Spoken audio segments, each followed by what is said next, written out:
One, two, three, four, five. Sound check. Sound is good. Stream is up and running. Alright. Hello everyone. Welcome to the live stream. Hope you guys are well. Sorry for the small delay there.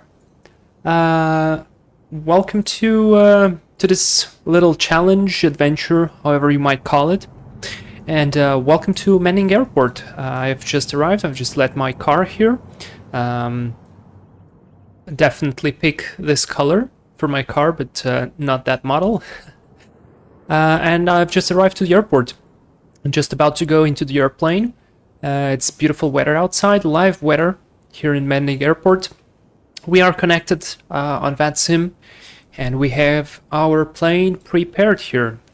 Today, as you guys know, because you voted, we're flying the Yak-18T freeware model from the forums. Brilliant little plane, great sounds, great model, really nice to look at as well, and pretty much fun to fly, I would say. Slightly different, and so yeah, today is going to be a fun one. Syncrash Flyer, hey, welcome to the stream. And well guys, what's the task today? Well, today we're going to fly VFR the entire flight. We're not going to use any GPS at all. We're not going to use any nav aid. And this is a place where I've never been before. And to make things even more difficult, I haven't done any test flights here on purpose, just to make things a little bit more difficult and to be more interesting as well for you. But we're all going to learn today. I'm going to see how things progress.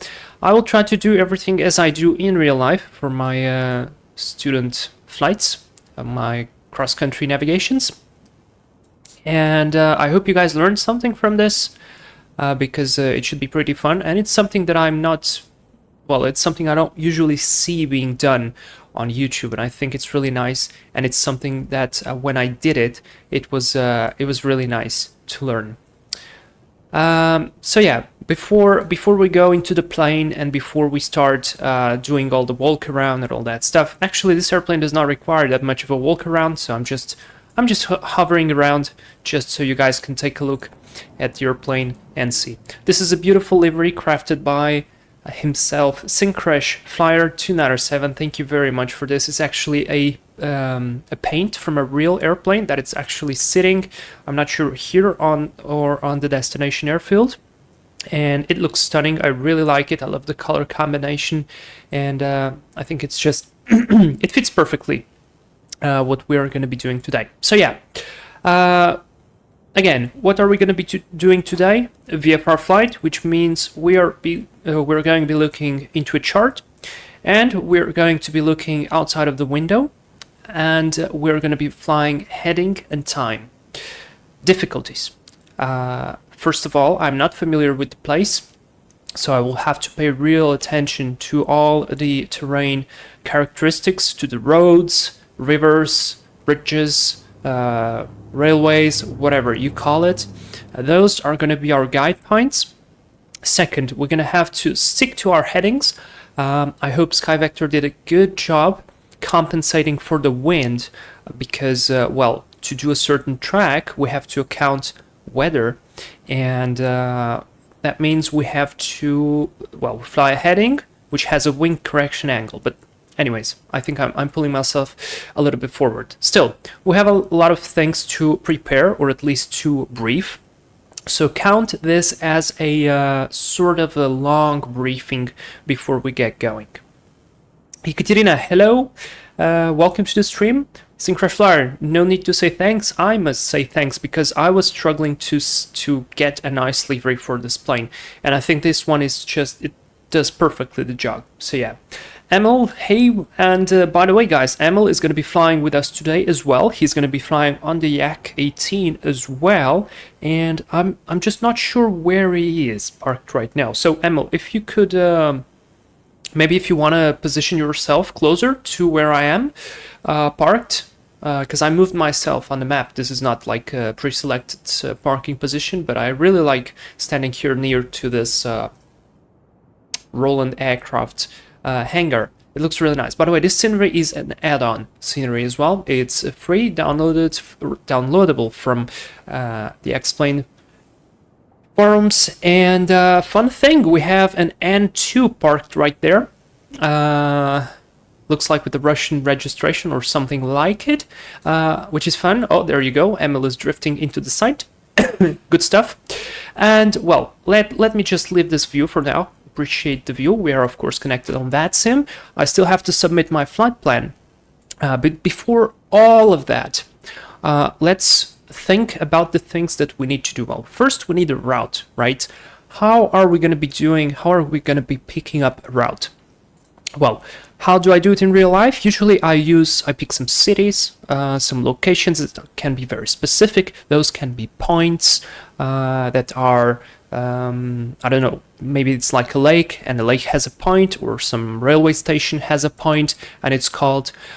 Today, to make things a little bit more simple for me, I used mostly aerodromes. So aerodromes are going to be our main orientation points, and I used a program called Little NavMap, which you should be watching in a second. There you go.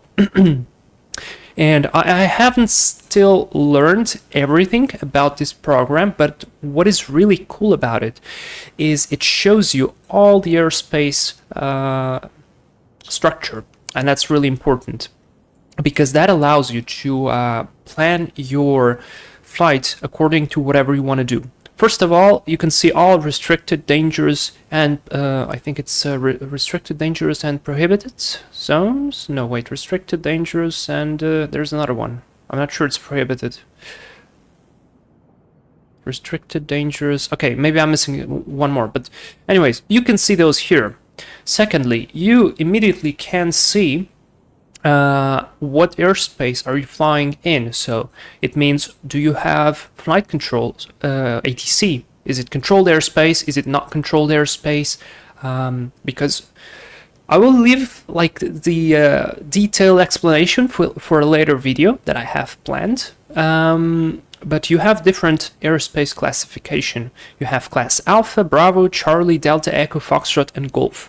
Being Golf the most simplest ones, and it is the airspace where you do not have ATC. You have something that's called flight information, and it's, well, you use it if you want it. Usually you use it, of course, because you want to know where is other traffic, but not the ATC, it's called AFIS. It's, AFIS means, oh my god, I'm missing the name. I know it's Flight Information Service, but I'm missing the A. Whatever. He never gives you clearances. The guy only gives you information. So, for example, you want to go and take off from a runway, he will not say clear for takeoff. He will say that the runway is free and there is no traffic. And then you report that the runway is free and you will be departing. So it's always up to you. And I tried to plan this flight completely in airspace Golf. So this way we have a little bit more flexibility on what to do. It goes to the point that you don't even need to specify the altitude, where are you flying. So when I submit a flight plan in real life, what I usually put there is VFR, because I mostly fly in airspace Golf, and then you do not have to specify your altitude. If you, for some reason, enter a controlled airspace, well, then you have to report your altitude, and if you want to make altitude changes, you request a clearance. So you request to climb to whatever altitude.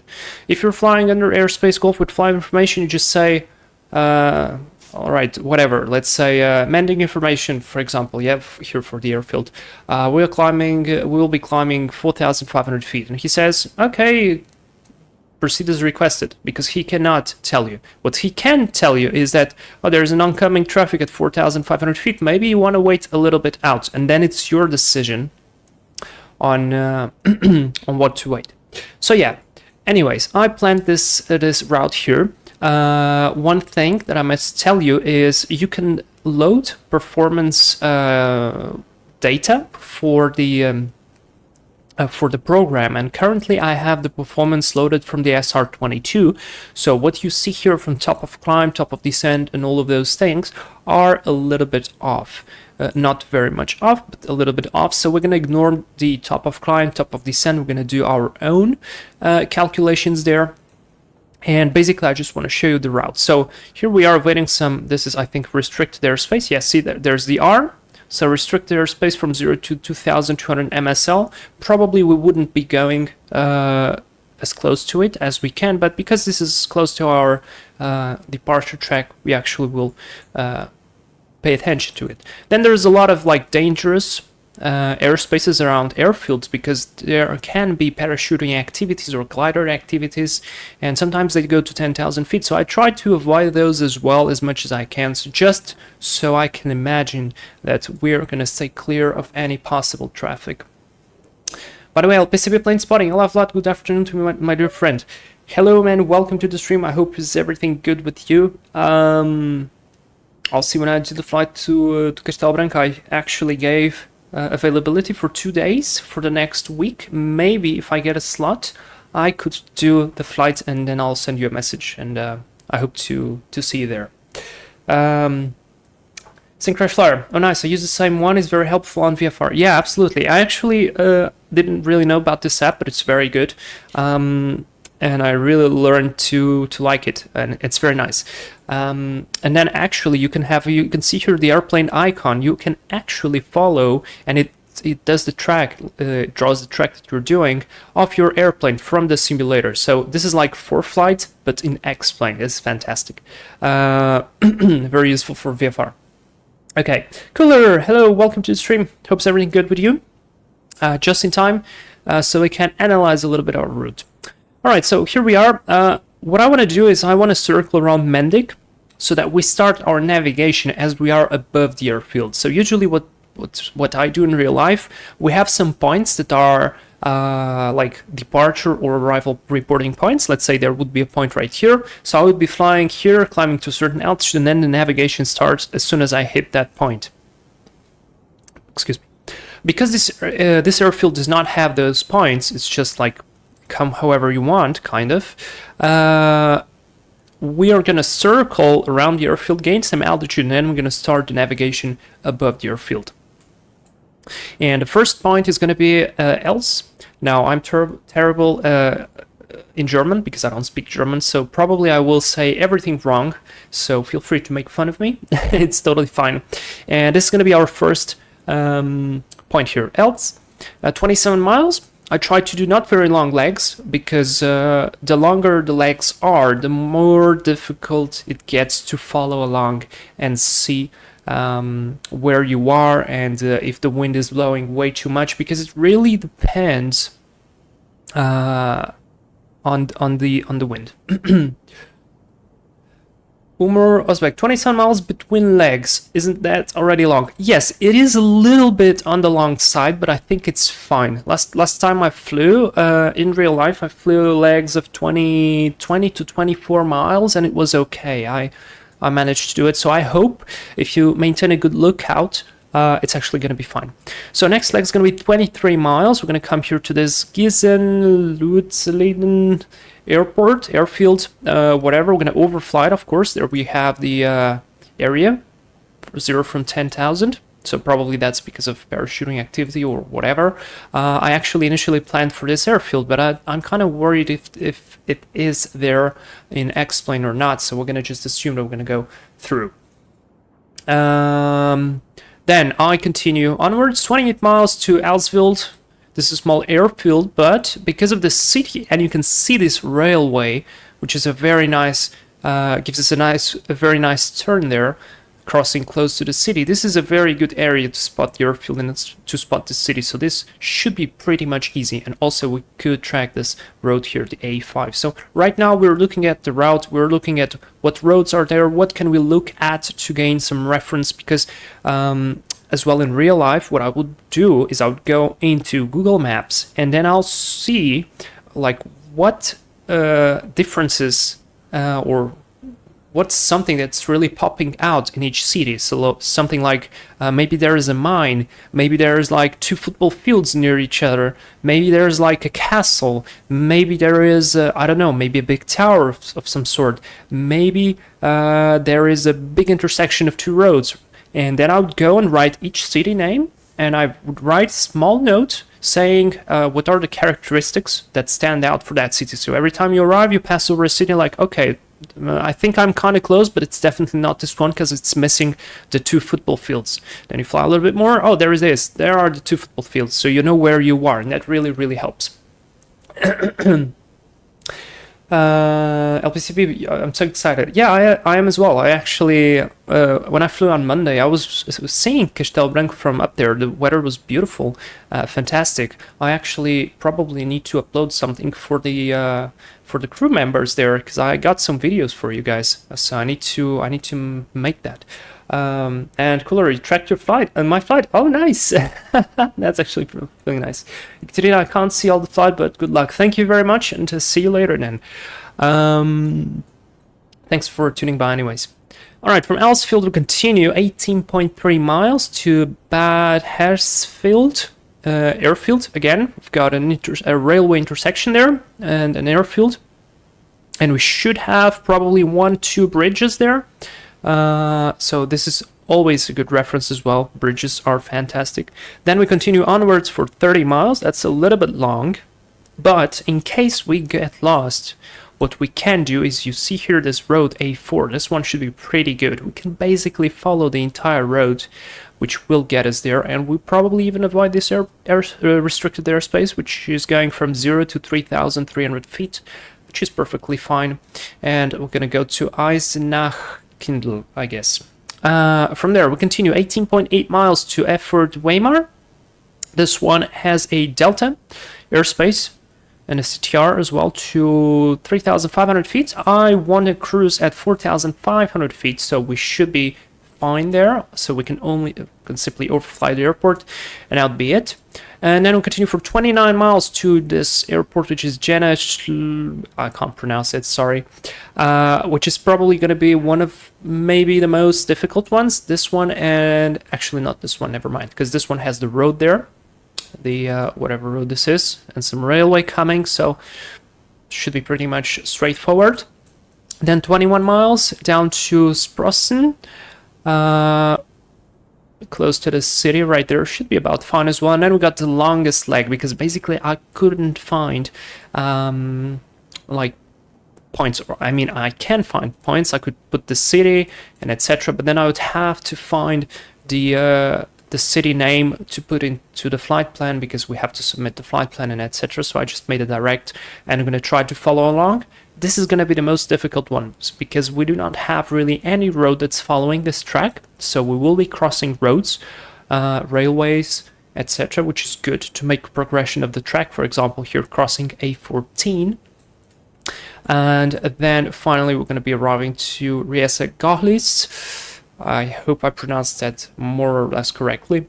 And that's going to be the flight. So, of course, I have my airplane being tracked here. I can disable it, but I don't want to do it because I want to see how good is going to be the track after the flight. So I'm going to leave this, and I'm going to close this app. What I actually did was I downloaded this program allows you to download the map in different PDF like sections. So this is like page 1, which is actually kind of realistic, because when you fly with a big chart in real life, you also have to switch it onwards, because it's just so big you can't have it full spread on the cockpit, because otherwise it will just fill everything up. So yeah, I just took like 4 screenshots.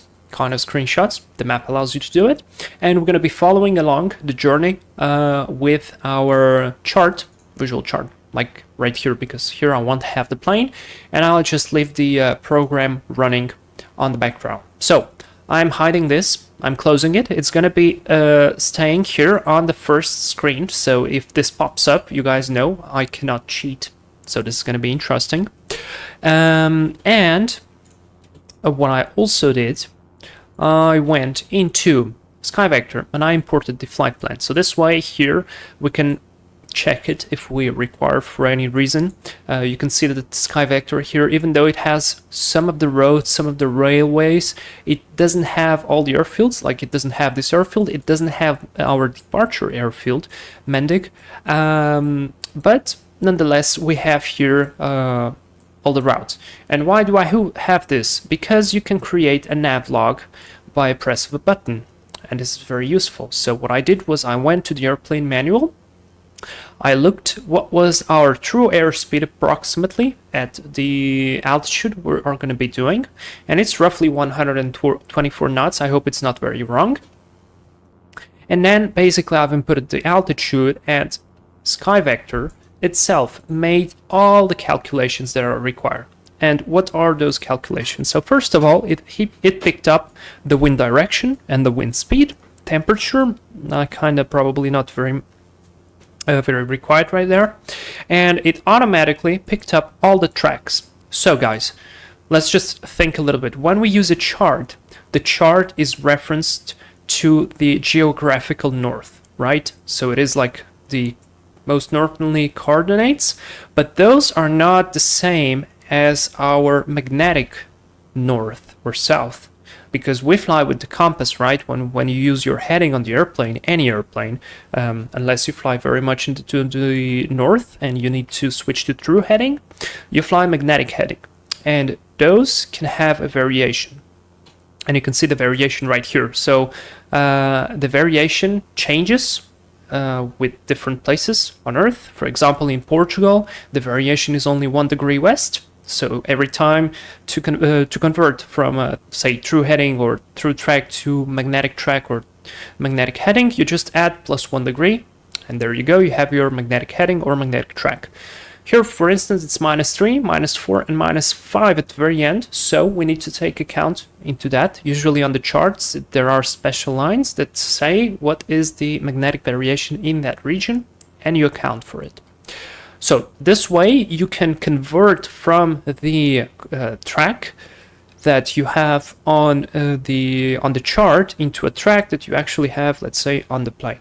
Now, you need to compensate for wind, right? Because when you are flying up there, you usually have wind, and that wind will drift you somewhere else off from your track. So if I want to fly, let's say, a track of 0.82 degrees, just flying a heading of 0.82 or 0.87, if we compensate with the magnetic variation, that will not, sorry. Yeah, exactly. That will not, -3, sorry, that was, Jesus Christ. Got really confused there. That was actually, there's something wrong here. I think there's something wrong here. Anyways, let's move on. So that would be not enough, because otherwise we would have the drift from the wind. So you have this, what's called the wing correction angle, and this is something that you usually do, well, I do it, on something that's called the CRP5, which is a computer, which is this thing here. It looks a little bit complicated, sometimes it is, but once you get hold of it, I'd love to open the picture so you guys can see it well. Can I just open the picture? All right, you get the idea, but it's basically this thing, and this allows you to calculate everything you really need regarding the wing correction angle, your ground speed, fuel consumption, the time you're going to take on the leg, and everything. Here, well, Sky Vector did it, and it's really nice. And basically the only thing we're going to use is the magnetic heading right here. So we know that to fly from Mendig to the first point, we need to maintain a magnetic heading of 084. It calculates automatically the ground speed. It already has here the distance. And what's going to be important here is the time we're going to take to fly. Now, I especially on purpose got a plugin here because the Yak has a clock, but it kind of works weirdly, and I don't want to trust him. So I downloaded this FlyWithLua plugin, which allows me to start the chrono and count the time here. So our legs are going to be timed, and this way we can follow along. Now, what I also did is I imported the navlog here into Paint, which is my best friend. I really like this app actually because it's simple and it lets you do it. And basically I will try to fill this in as this would be a real navlog that I do for the flight. Actually, if you are a crew member, you already saw a video of me showing the navlog that's filled, I think. If not, I could do it this time.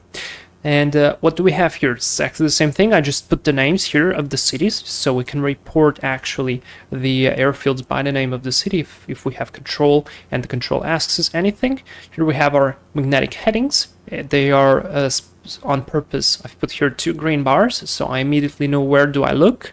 And then I have here like small blue things as well to indicate the time. Because down here, this is like total time, which is good to have calculated, but we only really require this part here.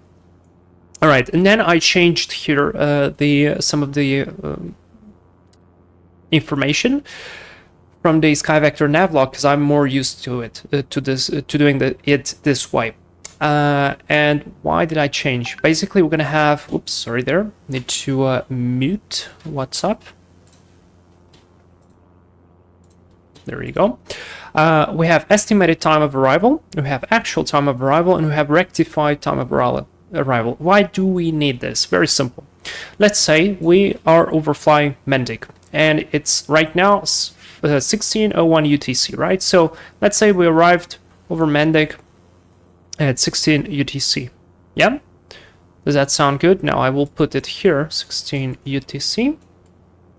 And our next fix is going to be else, and we need 14 minutes. So we immediately know that for the estimated time, it's going to be 16:14. Then as you fly, you fill the rest of the things down. So this way you have an idea of at which time I'm going to be arriving at the destination. Now, every time, let's say you arrived at else, and it's actually 16:15. So your actual time of arrival is slightly different. Then you would have like, this is 14 plus 12, this would be 26. So here you would have plus 12, this would be actually 27. Your rectified time of arrival. And we will progress like this through the rest of the stuff. Okay, basically that's the idea. Okay, now let me clear this up. And clear this up as well. Leave this as is, 4,500. That's all done. Now, what do we require lastly? To look at the charts of the airfield from where we are starting. So Mendig, we're parked right here close to Bravo taxiway. I think the wind is blowing from the east, so we should take runway 07. Which should be nice. We could have any like glider activity here on the airfield. We have to be careful with that. Of course, here on VATSIM probably that's not going to happen. But still, if we would be flying in real life, then we would have to account for that. And finally, because we want to do a circle around, let's say we want to do, I don't know, maybe a circuit or some sort. The circuit is at 1,500 MSL for us. For gliders, it is less than 1,300, probably like 1,000 feet above the airfield. And that's about it. Then we have some notes here. Simultaneous approaches and departures on the asphalt grass runways are not permitted. So, for example, if somebody would have been departing from the grass runway, which is right here, 07, here on the right, then we would have to delay our departure. Overflying of residential areas in the vicinity of the aerodrome shall be avoided as far as possible for noise abatement reasons, so we're going to pay attention to that as well. Direct approaches and departures of aircraft exceeding 2,000 kilos maximum takeoff mass in helicopters are permitted with the consent of the local aerodrome flight information service, I guess. Maybe that's it. If traffic in the traffic circuit does not impede them. Basically, that's the only notes, and we have a kind of idea of what are we going to be expecting. So that is it. That's everything prepared. Let's get into the airplane. Let's start the airplane now. and let it warm up, because we need to let it warm up. I guess Emil has already gone. Yeah, he's gone. And I want to check, do we have any control here? Just to make sure that we don't bust anything. No, we don't have anything, so that's good. All right, let's leave the door open for a second. Let me switch this off here. And this is going to be fully open. I think that's the cowling flaps. Yep, leave them fully open.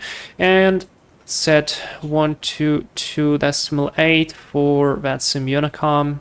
There we go. Battery generator, switch the ignition on, beacon lights are on. Now this is feeling loud to me for some reason. I don't know. And leave the rest on. Shout a nice clear prop. Remove the fuel cutoff. Let me close this door. Magnetos 1 and 2. Prime the engine. 1, 2, 3, 4. That is good. Why is it so loud though? Maybe if I close the door, it comes actually a bit more silent. I don't know. Traffic, Oscar Kilo Yankee Alpha Kilo, airborne 07, climbing 3,500 feet, proceeding to east. And Emil is gone, I guess. I don't see him, but he's definitely gone. Alright, let's hit the starter, and a bit of throttle up. And just hold it. Watch for the oil pressure. And there you go, have oil pressure, that is good. Gyro is coming on, and now we warm up the engine with 40% power. Like that, very good. I can switch off ignition, responder, intercom, navigation lights on. Switch everything on apart from the strobes. Video heating and stall warning is gonna come on. Now, let me set this already to out, 7,000. Speaking of the plane, guys, now what is going to be difficult here? We do not have a gyro. When I say a gyro is when you fly Cessna 172, you have a little instrument in the middle that's displaying your heading. That's like not a compass, it's a gyro. So you have to align it manually with the compass. This airplane does not have it, so we only have the compass itself. Actually pretty funny. I got a broken gyro on one of my cross-country flights recently. And I had to use the compass. It's a little bit more annoying, but it can be done. Today, it's going to be slightly of a challenge. Alright, so I'm going to let the airplane warm up a little bit. We need to wait for the temperature to rise into 120, approximately. Oh, nice. This is something new, I didn't know. There's a click spot there for power. Take off, maximum, climb is 70, cruise, 64 and 7.3. Oh, this is actually pretty nice. Emil, I don't know if you're watching, but if you click on the left of the airspeed indicator, there's actually a note displaying power settings. Because yesterday we were in preparation for the flight, I was actually trying different power settings. This one is very helpful then. I don't know why didn't they just leave it there. But, alright. Anyways, we have no control. I do need to submit a flight plan though. And I do need to check the area QNH, which is 1013, which I kinda don't trust, but it's actually the real one.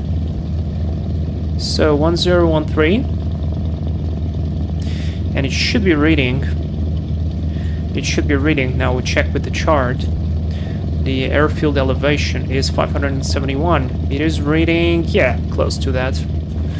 The range. It has to be within 60, so that's fine. Alright, enough talking, let me read through the chat.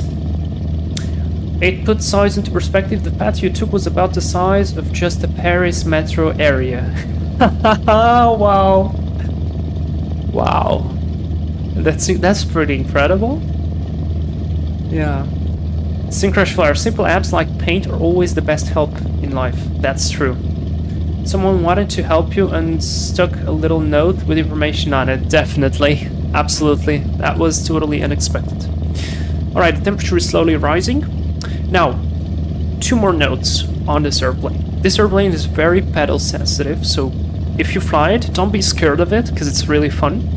But at the same time, remember that it's pretty sensitive. The second thing is, you know, the propeller rotates well, on either clockwise or counterclockwise. Usually the propellers, sitting from the pilot's perspective, rotate in a clockwise direction, and because of that you actually have a yaw that you have to counteract because of the propeller, the P factor, and because of the slipstream that the propeller generates. So usually when you take off on a small GA airplane, you use the right rudder, so you're constantly applying slight right rudder. And there's a lot of memes because of that in the aviation forum, especially for instructors, that is not enough right rudder. Well, this airplane is actually the other way around, because the propeller rotates counterclockwise, and because of that, well, you have to apply left rudder, which can be and is slightly weird at start, but then it gets actually fun.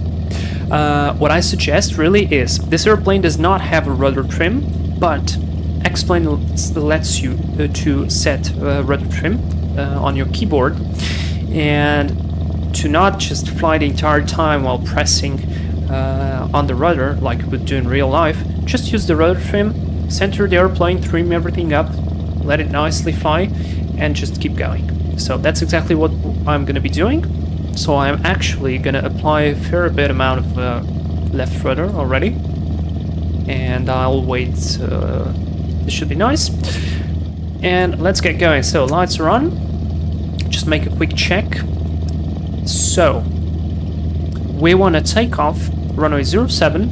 We're going to do a right hand turn. We're going to be climbing to 4,500 feet, and because this airspeed is actually in kilometers per hour, I will attempt to fly at roughly 200 to 210 kilometers per hour. That will give us the 124 knots that we planned our navigation. And then what do I look into? I look into the first heading. So our first heading is going to be 084. I'm going to write it on my notes here. 084, and we're going to fly it for 14 minutes. All right? So guys, let's do it. Let's try this. Let's see how it goes. So landing lights are on. Clear on the left, clear on the right. Brakes are released. And do a quick brake check. Brakes are working nicely.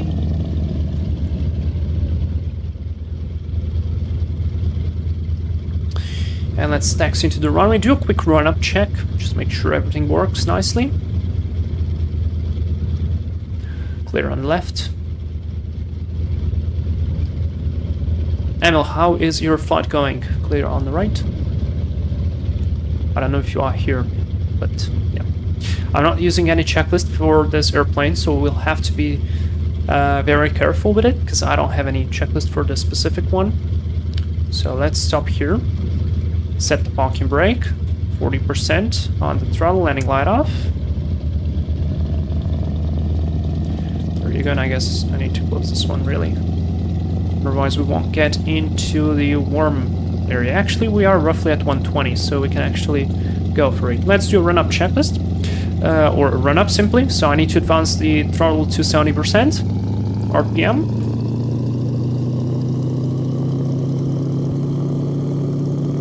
The sound is actually nice. And now I check the magnetos. So this is number 2. There's the drop and there's the recovery. Let's check number 1. There's the drop. And there is the recovery. Very good. Let me check the carburetor heat. Actually didn't see any drop there.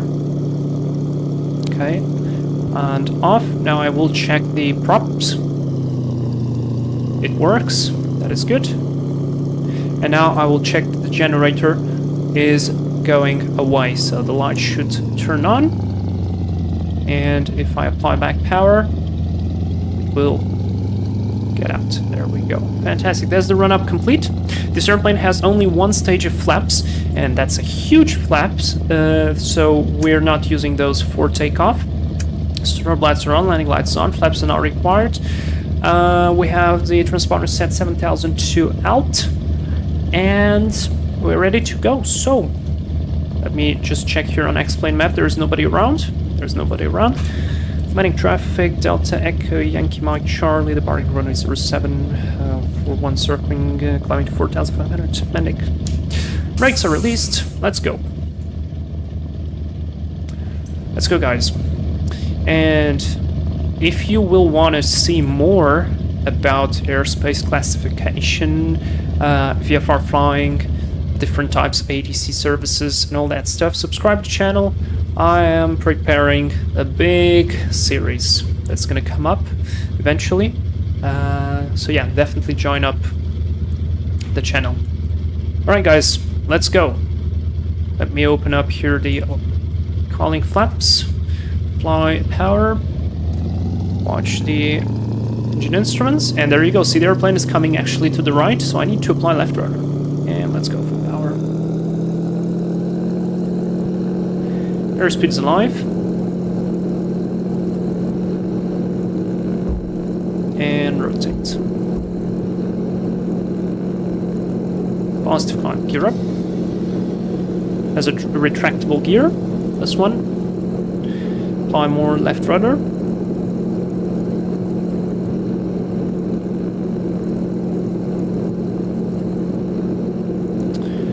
Use a little bit of aileron trim as well. And now drop the props to 90 initially. Has a lot of power, this airplane. There's actually a bit of too much rudder, so let me correct that. This one looks better. And just trim the airplane nicely into the climb. Let's do a right-hand turn as we want it. Past 1,100. And landing light off.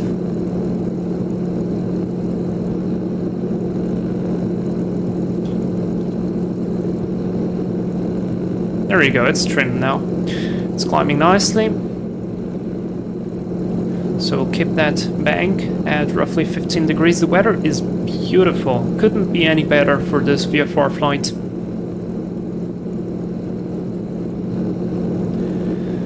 Already past 2,000. We are climbing 4,500 feet. And again, what we want is heading 084 at 14 minutes. And we're gonna be looking here at our compass. Keep the turn there. It's Mendig airfield. Looking very nice. Really well modeled scenery.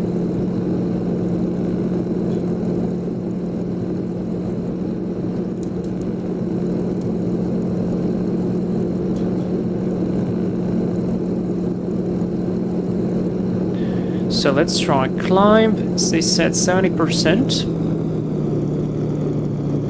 70%, 7.5 on the manifold pressure. Kind of like this.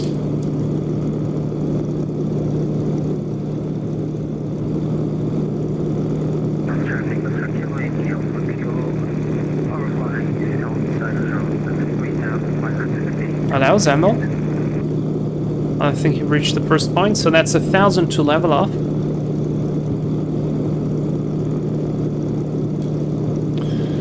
How are we in terms of temperatures? Looking good.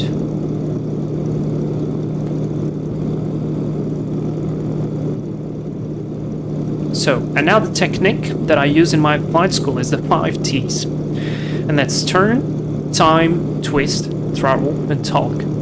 So you turn, you execute your turn, you set your time, you do the twist if you have a gyro, we don't need it, you adjust the throttle in case you require, and then you talk to ATC in case you need it as well. Today we're not required to do that, so it's actually absolutely fine. Let's do a right-hand turn over the field.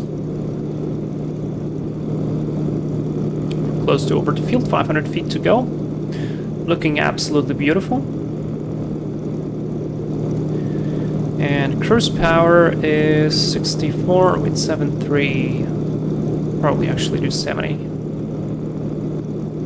Alright, so heading 084. What we are going to try to do as well is maintain always the points of our interest to the left, because, very simply, you can see what's down here, but you cannot see very well what's down there. Well, we are turning now, so you actually can very basically see, but otherwise you couldn't. There's 102 level off, and let's go. We're flying heading 030 now. Right turn to 081, leveling off.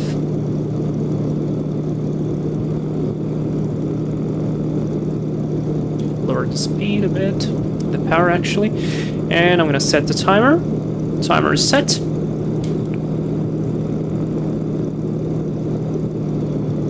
So 70. 084 a bit more to the right, and we are overflying this at 1620 UTC. So let me just stabilize the plane there.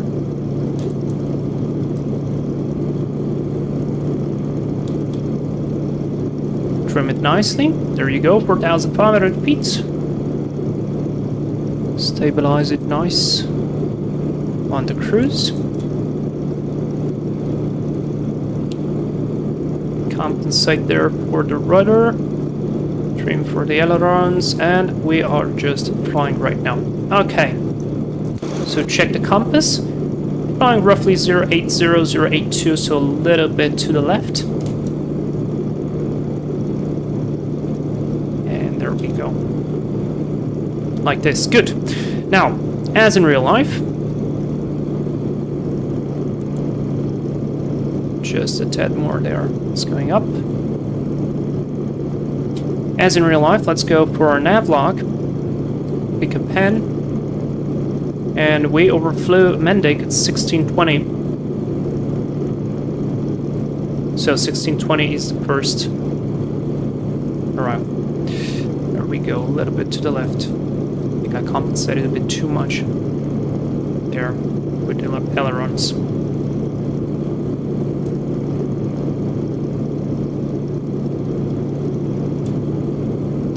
Like that.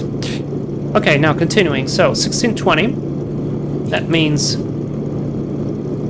when we're going to come into else, we are expected to arrive at 34. The airplane is climbing, so we need to trim it down a bit. Always fly the plane first and then do the rest. And I see we're slightly deviating from our heading, so let's check that. 084 is what we want.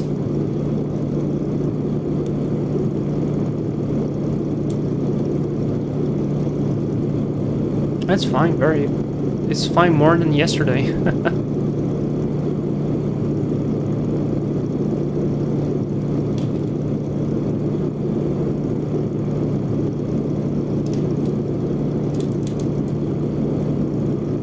There we go. A bit more to the right, roughly 084.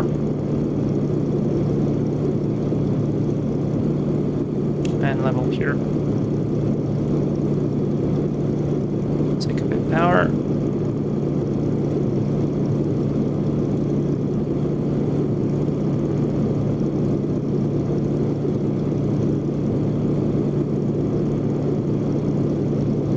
Compensate for the rudder. The rudder is the worst part on this plane. And so far so good.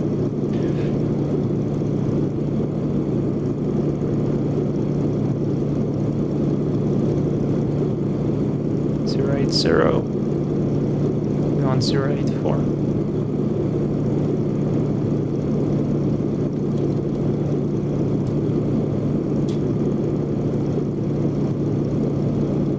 Descended a bit. Man, I don't know what's going on today. Yesterday I just maintained the altitude perfectly. Today something's going on. It's the stream effect. It's always the same. So let's just hold it there until it climbs to the 4,500 feet.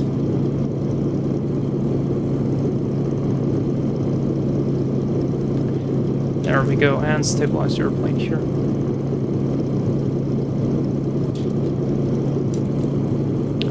Good stuff.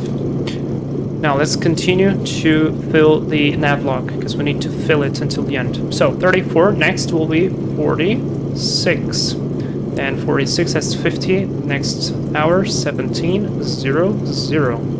Then it's going to be 09, 24. I see the airplane turning away.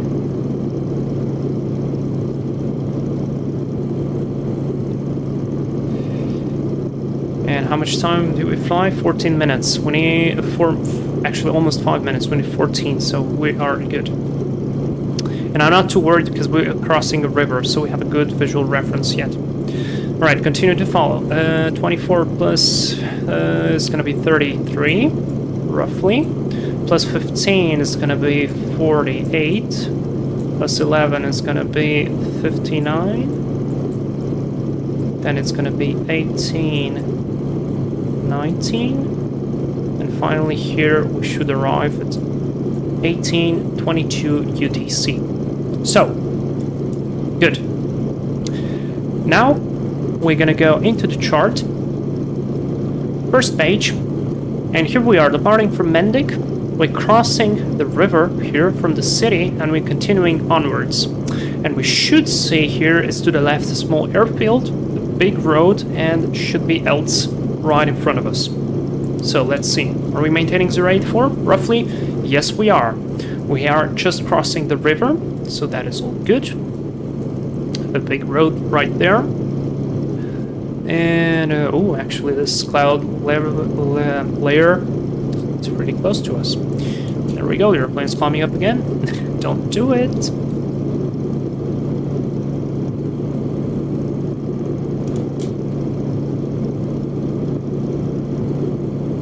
Really wants to fly today, I guess. And let's continue to see. So we have a big road coming. Probably that's the road we are seeing near this big green area. We're gonna continue onwards. We should meet with it, and then we're gonna have another another river crossing. So that's pretty good. So far, so good. Let's keep the 4,500 feet. Today looks like I'm not very good at maintaining the altitude.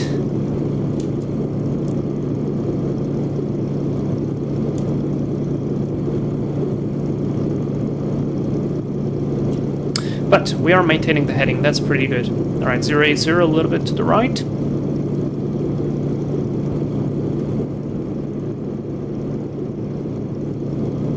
So far so good. I've not looked into any GPS chart, any map, so no cheating. Speed is fantastic. Airplane's actually flying nicely now.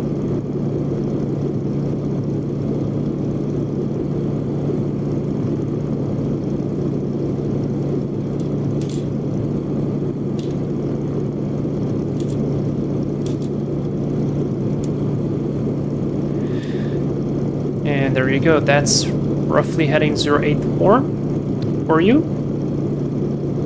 I'm gonna have just to maintain it nicely. And just watch that altitude.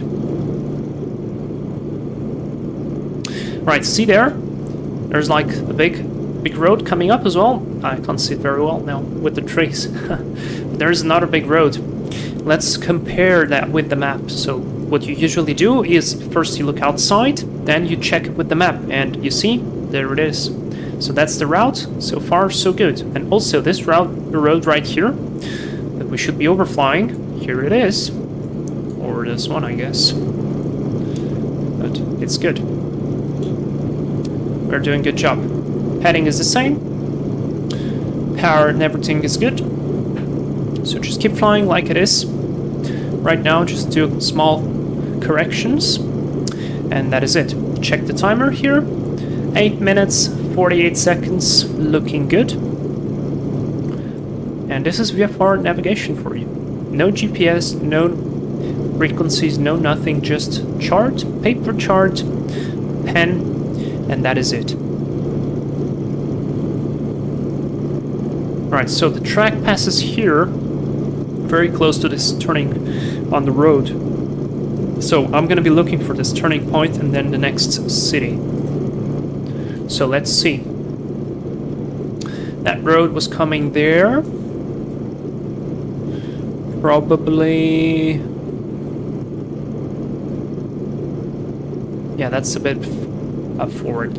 One thing that I hadn't had the opportunity to do, but something that I do in real life, is when you do this tracks on the chart, you do like small sections. Let me just try to do it like something like this. Every 2 minutes, you put a separation on it, because it's very much easier. Because let's say you look at something like this intersection right here, for example, and right now you are flying for 10 minutes. So 10 minutes should be 5 lines, and you go there and count 1, 2, 3, 4, 5. There you go. That actually makes a bit of sense. And that really helps to navigate, because sometimes you need to, like we were just filling now the nav log with the times, you need to look somewhere else, not outside, and then you can really easily lose yourself. And this helps you out to see like, okay, I'm flying 12 minutes away. That means probably I should be somewhere here. Then you look outside, compare, and do all the rest of the stuff. Now I'll clear this up because it will not really help us. But it'll be pretty cool to do it. Like maybe an in-app option or something. Heading 080, need to be a little bit more to the right. I can see a city in front, so that's interesting. Let's see what we have here on the left. Probably there is that road. See, from the crossing, the road keeps going, and here it is, right in front of us. And this is the road. So this is like the first bend. Let's compare it with the chart. First bend, yeah, we probably should be fairly close. Now, I'm gonna try and look at the airfield and try to find the airfield on the left side.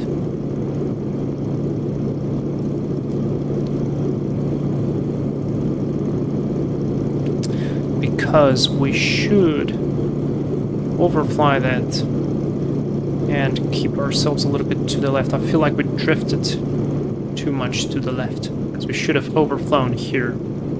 It's not bad, it's good, so let's correct ourselves slightly.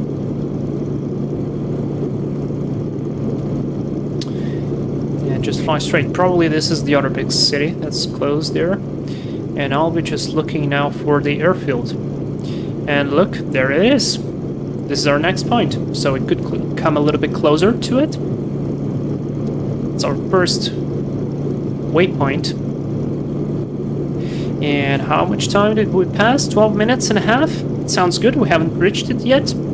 So we now brief our next point, so we have an idea of what to expect next. And the next point, so I'm gonna cross this one over. Next is gonna be 075 for 12 minutes. Next setting 075 for 12 minutes. We could actually probably already put the 075 because we are pretty close to the airfield. Just checking with the chart again that we do not have any other airfield, and yes, we don't. So we located our first point because we're slightly away. We're flying now 065. Let's wait a bit. Reach it closer and then get going. Also, I hope the sun won't set down too quickly. I moved the time backwards a little bit. Ah, beautiful little airfield. This looks really nice, wow. And it has no scenery, I haven't downloaded anything. It looks brilliant. Alright, so there's 065, we need to turn 10 degrees to the right, so let's go. Turn. Now we do time, clear, reset, set. See there, it was almost 14 minutes. Turn, time, twist, we don't require. Throttle, not required as well.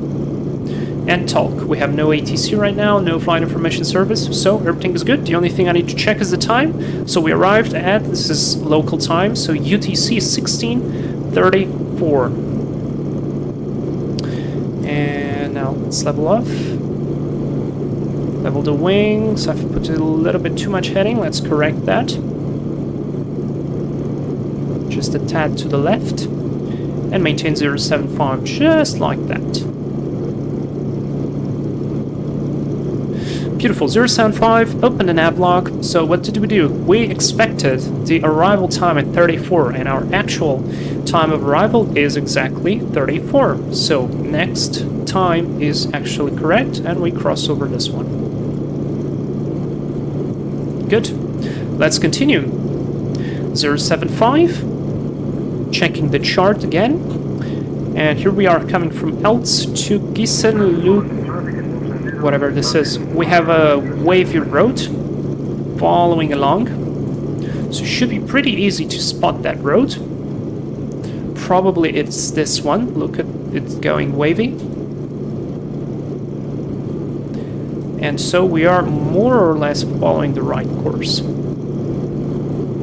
I'm again feeling like Sky Vector put maybe a little bit too much wind on this, but I don't know. So far, so good.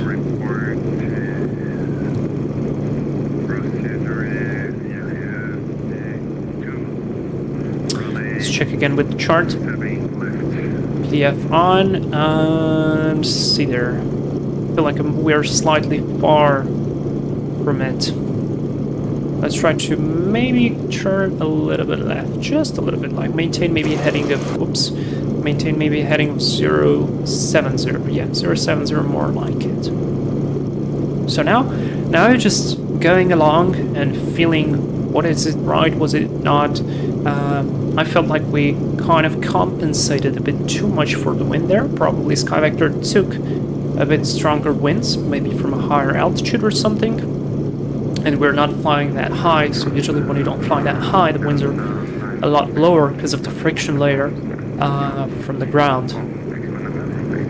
So let's see, what do we have there on the right? Anything from which we can guide ourselves? Not much really. We should cross a road there. Should be the city Longberg. And probably it's this one. Let's see. Just need to focus on the heading and on the time. Flying for 3 minutes.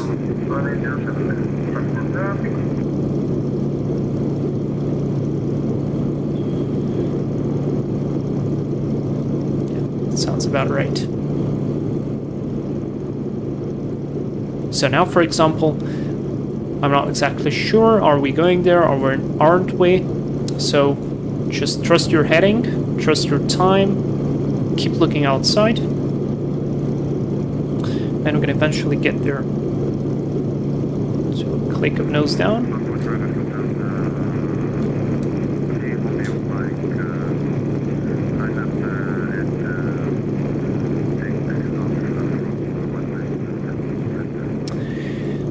And keep an eye on instruments as well.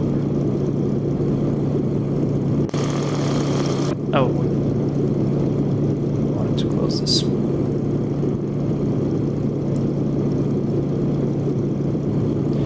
Yeah, approaching heading 060 there, a bit more to the right. There's the wavy road, I can see it, which is good. Wavy road. Should be a second wavy road, probably this one.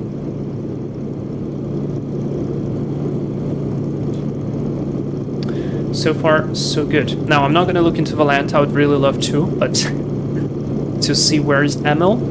How is the flight going for Emil? Is he lost or not? But yeah, I'm going to wait on that. Alright, there we go. Wavy road there. That looks like a big road as well. Let's keep flying.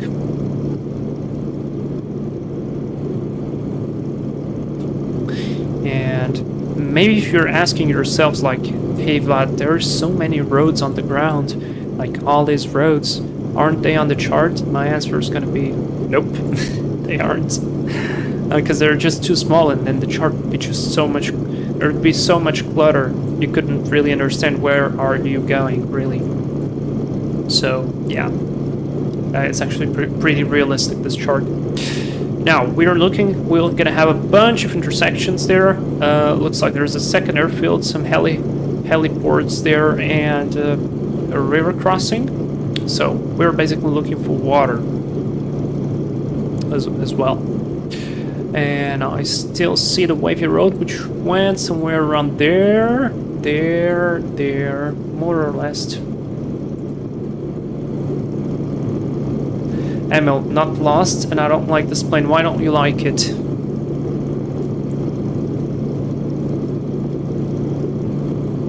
Why don't you like this plane?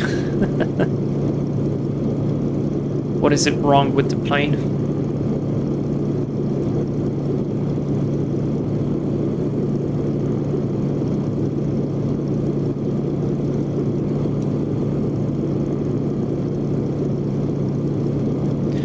It looks like we have a slight upwind here. Updraft. I'm unable to stabilize it. No way. Welcome to real life, first.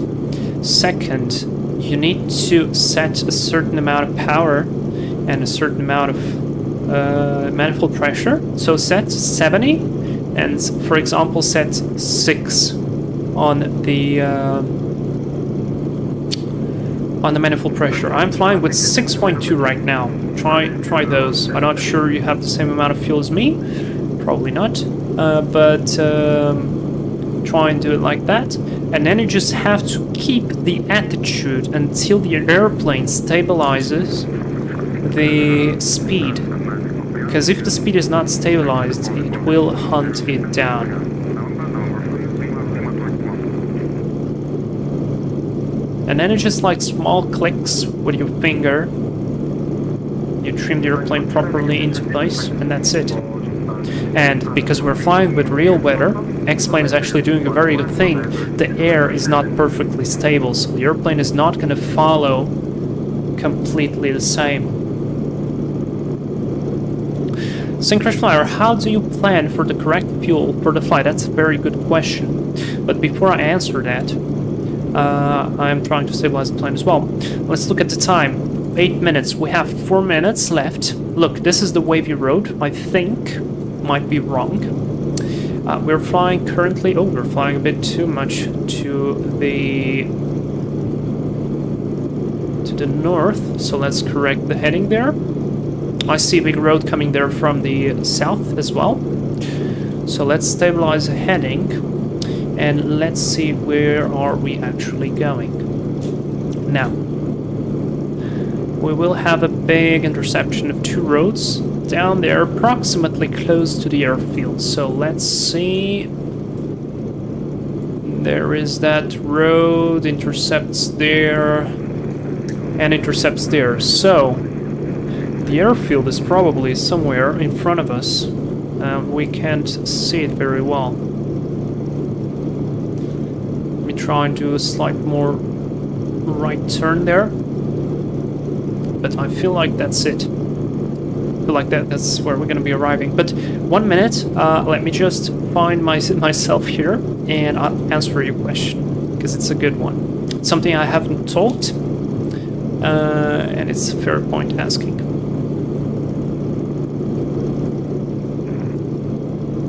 Should be looking for it. I see water. I just don't see the airfield.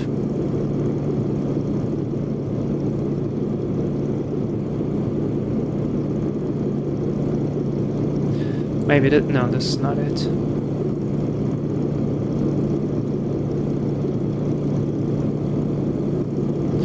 Outside view doesn't count, so I'm not going to do it. How's the timer? 10 minutes. We have 2 minutes to go. Yeah, this one is difficult.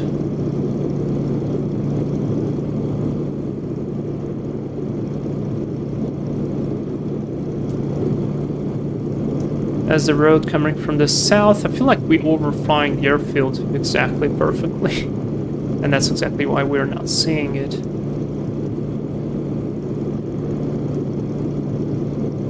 Wait, where's the intersection? It's right here. So the airfield... Oh, there it is! Look! we got it, guys. We are right on course. And so, I saw the airfield. I'm gonna brief for the next leg. Man, this is turning out pretty good. Next leg, 066. And time is gonna be 14 minutes again. Good. We have reached 16:45 there. How much is on the time? 11 minutes. Where's the airfield again? Wanna see it? There it is, look. You see it? Oh man, I'm very happy. Alright, and we have more or less reached it. Almost 12 minutes dead. So, turn. Now, heading 066. So, a little bit to the left. Turn. Time. We passed at 45. 065. Turn time, twist. We don't require the twist. Throttle is not required, just a little bit of adjustment there.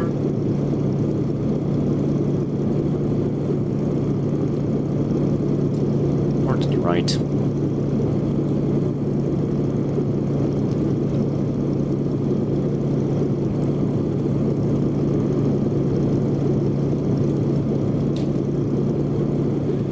Now see, there is a slight difference there, probably, maybe the wind changed, maybe it's because of the terrain, but it responds. So I will gladly compensate to maintain ourselves close to the 4,500 feet.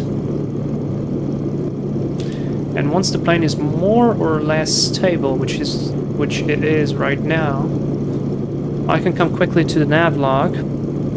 So we arrived at 45. We don't need a rectified, but we need a rectified on the next one, which is going to be 59. And that's it.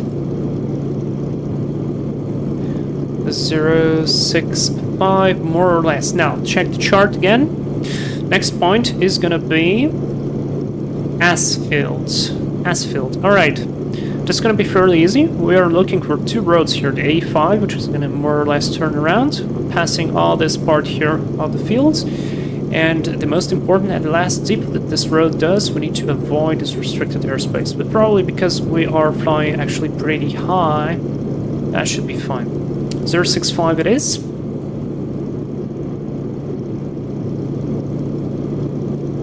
And that is it. So, now, answering sync crash flyers, very good question about how do you plan the fuel.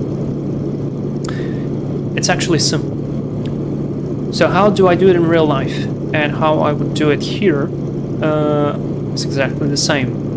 You come into your flight manual, the airplane flight manual, and you see what is the fuel consumption that you have or the cruise at a certain power that you're going to be flying. So, I don't know, for example, it says that you will spend, I don't know, let's say it's going to be the Cirrus, it's going to be roughly 12 gallons per hour at a certain power setting. So, you have an idea, or you can account for that. Now, you can make the calculation based on this, on the 12 gallons for the entire flight, because, well, normally, when you climb, you use a little bit more, but when you descend you use a little bit less, and it kind of evens it out. But sometimes there are charts which allow you to calculate as well the fuel that you're going to spend both on climbing and on descent. You could use that. Usually it's something like, okay, at 4,000, to climb to 4,000 feet you will spend 8 gallons, for example. And then you add that 8 gallons. And then how it works from there on. You come to your nav log right here, and you have the times. So you know that you're going to spend 14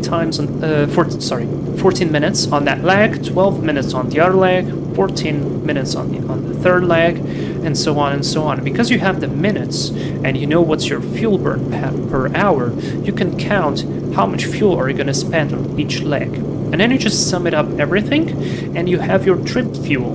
Then you add your taxi fuel, you calculate the contingency, which is either 5 minutes at holding altitude or 5% of the trip, whichever is higher. Then you add the alternate fuel.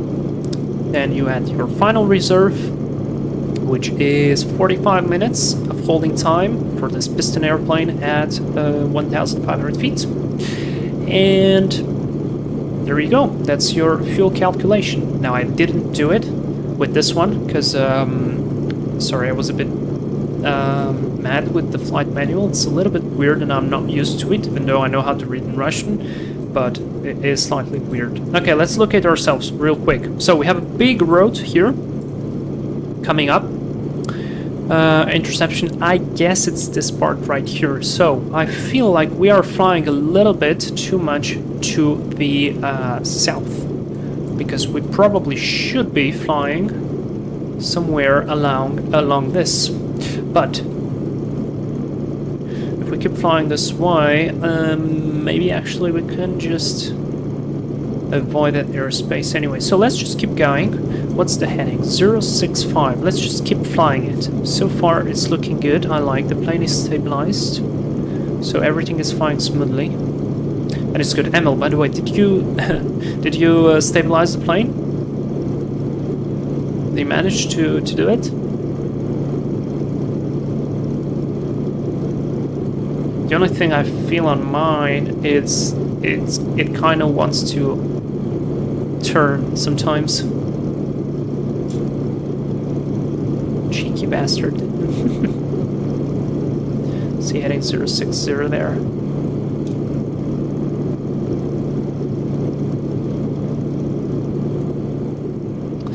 But yeah, we should have a second road on our right. Probably this one. Maybe yes, maybe not. Maybe not so sure. Should be overflying the big one. Alright, let's do an external view, because why not? Let's do an external view and check this livery, guys. I really like this livery. It looks so nice on this airplane. It's simple. I don't know, it's really cool. Look at it. Nice. Thanks for the fuel lesson. No problem, man. It's actually fairly straightforward. And I can see the other road. There it is. Man, beautiful livery. Alright, let's continue. Are we going away from a heading? No, 065 it is. Good. Things level. There is that big road. And see, it's doing the first turn. So, let's compare it with the chart. Probably we're looking at something like this part right here. So, we're actually flying pretty good. A little bit to the south, but not too much. And it will continue onwards, so that's great. 065. Yeah, I feel like definitely SkyVector overcompensated just slightly for the winds, but very good, very good. Emil, I'm glad you stabilized the bloody plane. By the way, this is the fuel indicator because it has liters written on it just behind. But the funny thing is, if you look at the fuel weight through the explain menu, and then you convert it to liters, it doesn't make any sense whatever is here. So I'm not trusting it too much. I mean, I'm trusting it to the point that this is not at zero. So that's about it. The Antonov 2 that you saw at the airport belongs to a scrap dealer who flew it to the USA. Whoa, really? So, oh my god, wow. On an Antonov through the Atlantic. That's probably an interesting flight to do. Quite a memorable one as well, probably. Alright, going a little bit there on heading 07. Closer to 07, I want to go on heading 07. Do you guys remember that video for the crew members where I overflew an interstate as well? I asked you, how do you like that brown traffic? Daniel, como é que é? Está tudo bem contigo? Grande abraço. Grande abraço, obrigado por apareceres aí. Espero que estejas bem, espero que os teus voos estejam a andar bem. Cooler, classic Soviet flying techniques. You talking about this, or are you talking about the flight over the Atlantic? That's pretty impressive. Synchronous Flyer, yeah, there's a documentary on YouTube. Wow! Care to give me a name? How is the documentary? What is the name of the documentary, approximately? So let me see how are we going into time. We're approaching 10 minutes. We are approaching 10 minutes and we needed 14 minutes. So we have about 4 minutes to go. And I'm looking to this road. There is like a star of roads. You see this star? Which is probably going to be some sort of a big population or city. Probably that one, because definitely the roads are going there. And so let's just compare. We are gonna be to the left of the big road, so that's correct, because I can see the big road here. Shit, sorry. We are avoiding the airspace, probably this is here the restricted area for some reason. And we are maintaining ourselves here to the left. Now the airfield will be somewhere there. And if I zoom enough, I can actually see the runway. So we found our third leg. And because of that, how much time do we have? Roughly 3 minutes, so usually 2 minutes by procedure in our flight school. 2 minutes before the next leg, we brief the next one. And we use the what technique, like that. And basically it's weather, heading, altitude, time. So you basically say, okay, for the next leg, the weather outside is looking fantastic, we don't have any clouds, or for example we do have any clouds and maybe it will be difficult to maintain visual conditions, so we either have to climb or descend to avoid that cloud. Our heading is going to be, now let's look at the nav log. Next heading is going to be, I can cross this one over and I can cross this one over. Next is going to be 073 or 444, 9 minutes, roughly 9 minutes. And we don't change any altitude, so that's about it. Cooler the fuel gauge where only 0 is reliable. Oh no. Oh my god, that's actually sad.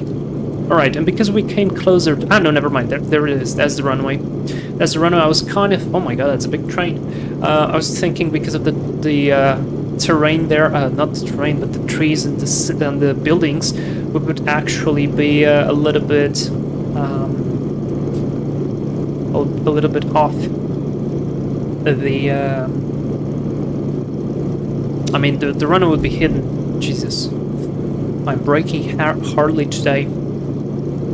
Synchronous Flyer, I will send you the link on Discord. I believe YouTube has not the full story. Ah, okay. Alright, 066, maintaining 066. I can see nicely there the runway. You guys can see it. That's a long taxi to that. Is that an hangar? That's a long way to the runway from the hangar. Wow. Probably an interesting place to land. This airplane would actually easily land there, probably, because it has a pretty low speed to land. Very good capability. Okay, so we've briefed the next leg, 073 at 9 minutes. And we are 1 minute away, which totally makes sense because it's right here. See, again, I am maintaining the point of interest to the left, so this way I can look down, because if the airfield would be down there, it'd be difficult to see because, well, we are seated, we are buckled up, unless you are a passenger looking this way. See how much you lose vision down? Just compare. And that's why we always keep, if you're piloting commanding, keep the points of interest there. Alright, 073. We are arriving at 59. Brilliant. So we crossed at 59 there. Taking the notes. 59, and we're flying heading 066, so a little bit to the right for 073. There's a turn. Let's reset the time. 14 minutes dead. Beautiful. Sky Victor did a bloody brilliant job there, actually. And roughly 073, a little bit more.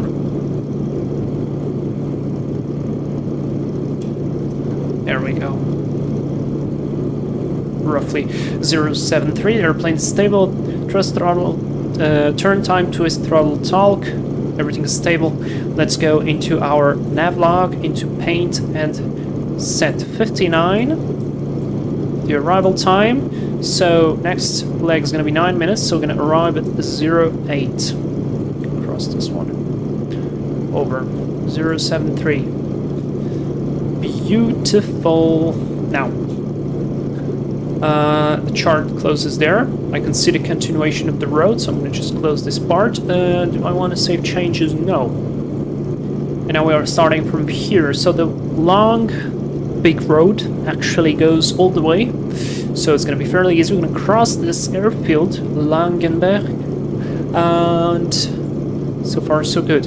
I can easily identify the road on our left as being that one. So far, is everything going good? The temperatures and pressures are looking nice. Fuel is still good, and that is nice. Cappuccino beam, well, that's a lot of room, surprisingly. Haven't expected it from the Yak. Yeah, I actually think this airplane is a surprise on its own. Because it has a lot of space. It has back seats, actually. I'm not so sure they're that much comfortable, but you have back seats. The outside view is incredible. And has very good performance. It has actually, I guess, decent range if you don't load too much. If you load 4 people, you have roughly flight time for 2 hours, I guess. But if you only load it with 2 people, you have a lot more flying time because you can load more fuel. All right, 073, we are drifting to the right. Let's correct that. But that is it. Cooler. Seeing these older ways of flying gives so much more respect for the first pilot's transatlantic flight. Oh, absolutely. And even in the wars, I mean, that's just incredible. I think on Reddit I saw a post not very long ago. It was a pilot. I don't know who he is, but he was flying a DC-3, and he had that instrument. I don't know how to call it in English, but basically you use that instrument to guide yourself by the stars, and I found that pretty impressive. Also, the oil pressure is kind of going up there, kind of worrying me a little bit, but I hope the Yak will hold. So 073, continuing onwards. There's the big road. See here, it does some turns. So let's compare that with the chart.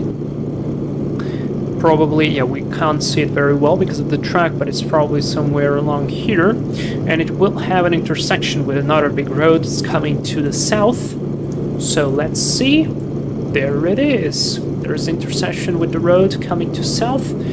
And there is something else as well. Let's check with the map. Yeah, that's another road coming to north, and then it separates again. So let's see if I can actually see that. So there you go, it goes north, and then it separates, one to the north, one to the south, and so the airfield should be somewhere around there. Probably those are the buildings for the airfield, but I can't see it. Right now we are a little bit away.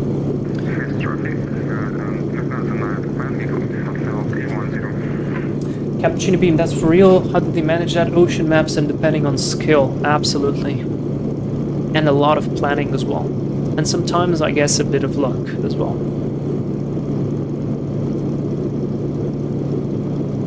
Descent just a tad. Man, but this scenery is actually looking very good. And look at the amount of traffic there on the road. Like cars overtaking. That car just disappeared. Okay.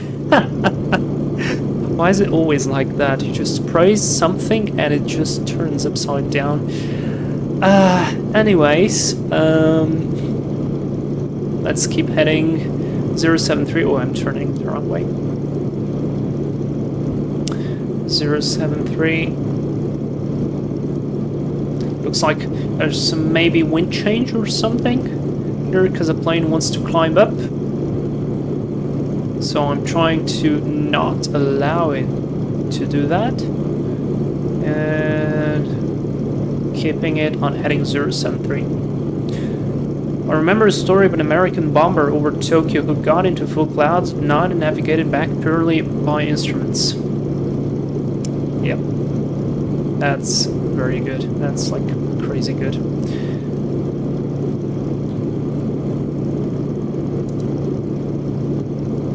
Respect. That's the only thing I can say.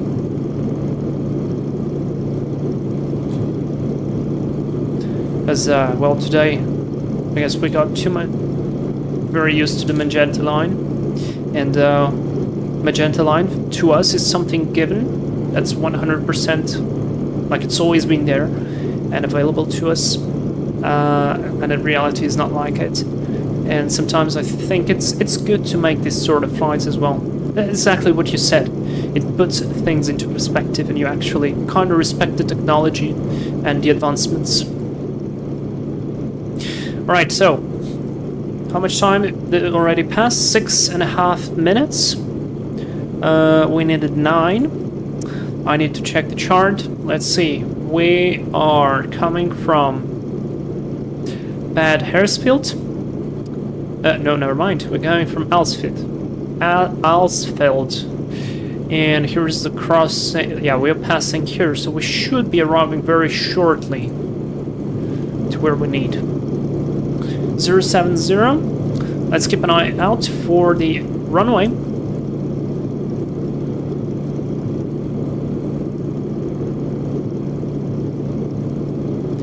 And right now I don't see it. Oh, there it is. Actually, you guys see it? Full of solar panels? That looks like solar... Yeah, look. So for example, this would be pretty easy because we could just say, yeah, there... Oh, what the hell is going on with the weather? Emil, did you get this too? Weather has gone to crap, basically. But we could just write a note saying that yes, the airfield is full of solar panels from both sides, and this would be a very easy identification mark. This is just... Oh man, the visibility has just dropped like in a second. Anyway, you didn't. Right, I could have made the joke that somebody farted in the atmosphere, but... anyways, this is a beautiful little runway. This actually reminds me of an airfield very close to where I fly that's full of solar panels as well. And because we are 2 minutes away, my Yak did it all. We are going to be doing the brief for the next stage. And next stage is heading 074 for 15 minutes. Good. Oh, okay. Weather is fine now. Look. See how easy it would be to identify because of the solar panels? Amazing. And let's check the time. 08. Beautiful. And almost 9 minutes on the clock. So, let's go. Basically, 074 is 1 degree off, so we are kind of flying already on. So, turn, time. That's about it. That's a bit too much of... no, never mind. That's a bit to the wrong side. Compass is turned the wrong way.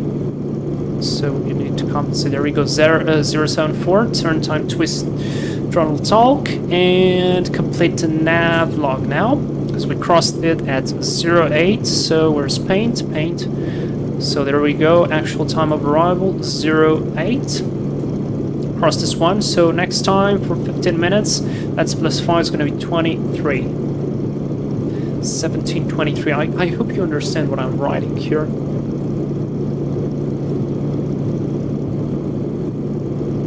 And I see a contrail there, which I shouldn't be looking, because contrails actually destroy your frame rate. and I was testing extensively FPS. Oh wait, then why is it appearing? I have disabled contrails. Okay, I'm gonna put it to 45,000 feet only.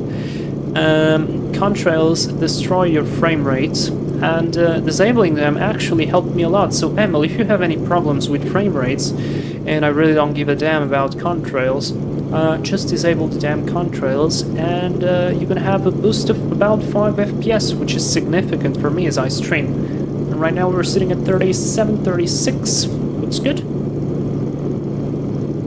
Okay, now let's check the map, the chart. So we are flying now from Bad Hersfeld over to Eisenach-Kindl, and we have this big road which we've been following so far. The A4 is gonna go way to our left. We're gonna cross a river close to this little town, overfly this restricted area, which is 3,300 feet, and then we should cross again with the big road, and we should find ourselves nicely there. And the airplane is turning away. We are 080 now. That's correct. Cappuccino Beam. The Yak looks beautiful, not gonna lie. I fly in GeoFS, I'm broke, and it's fun to fly realistically, and especially fun to fly in small planes like the PA-28 Warrior. GeoFS, is that sim that comes like with Google Maps or Google Earth? That's actually pretty fun. And also, you should try Flight Gear then, because that Flight Gear probably is going to be a little bit more, what's the word? Developed, maybe? Developed or deep in terms of like aviation stuff. So you could have, I don't know if you have ILSs, VFRs and all that stuff, but in Flight Gear you can absolutely do it, and it's actually nice.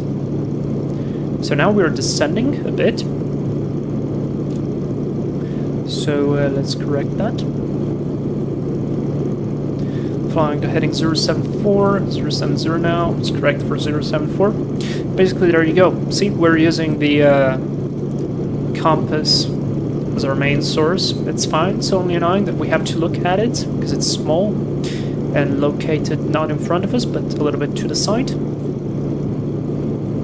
But so far, everything's going great. Now, this looks like a mine of some sort. So this would be a good visual checkpoint, like a mine or something like. It's very, very easy to look on the route.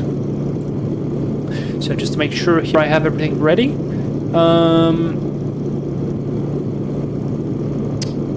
And yeah, 15 minutes, 30 miles. Sounds about right to me. So everything's going good. I'm happy with the plane so far. It's doing its job.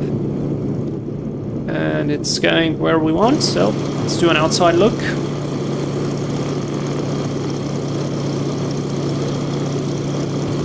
And the Seasons of X-Plane in full colors.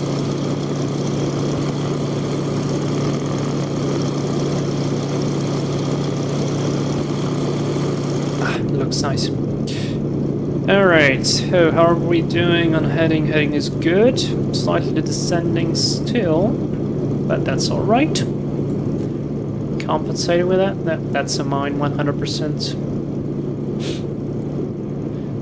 Can I still see the big road? I think so. Let's check with the chart. It's going around this green area. I think we're flying somewhere around here now, so it should be more or less obscured. So now I'm just gonna follow through, trust the map, and just get going.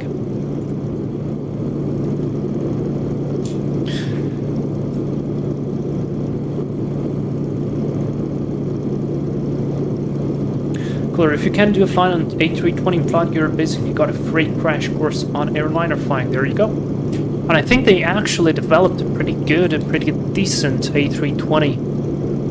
At least I think they have been developing it for quite a long time. And last stuff I checked on the forums, I actually downloaded Flight Gear. I just haven't installed it yet because I didn't have the time. But I want to do it. I really want to do it because I think it's an underlooked sim, and many people who don't have the money 100% can start with flight gear, and they will learn a lot. And there's a downdraft. That's 100% a downdraft, because we're losing altitude.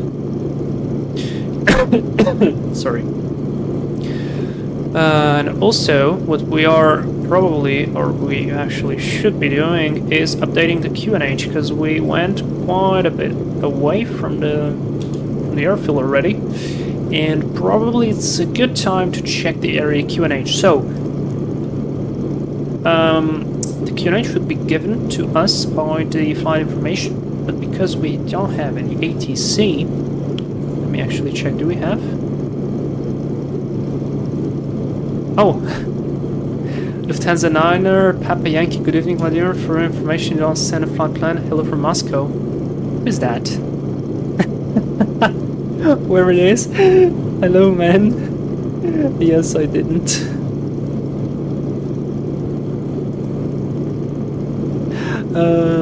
Have a good flight. I don't know who this is, but it's very nice for him.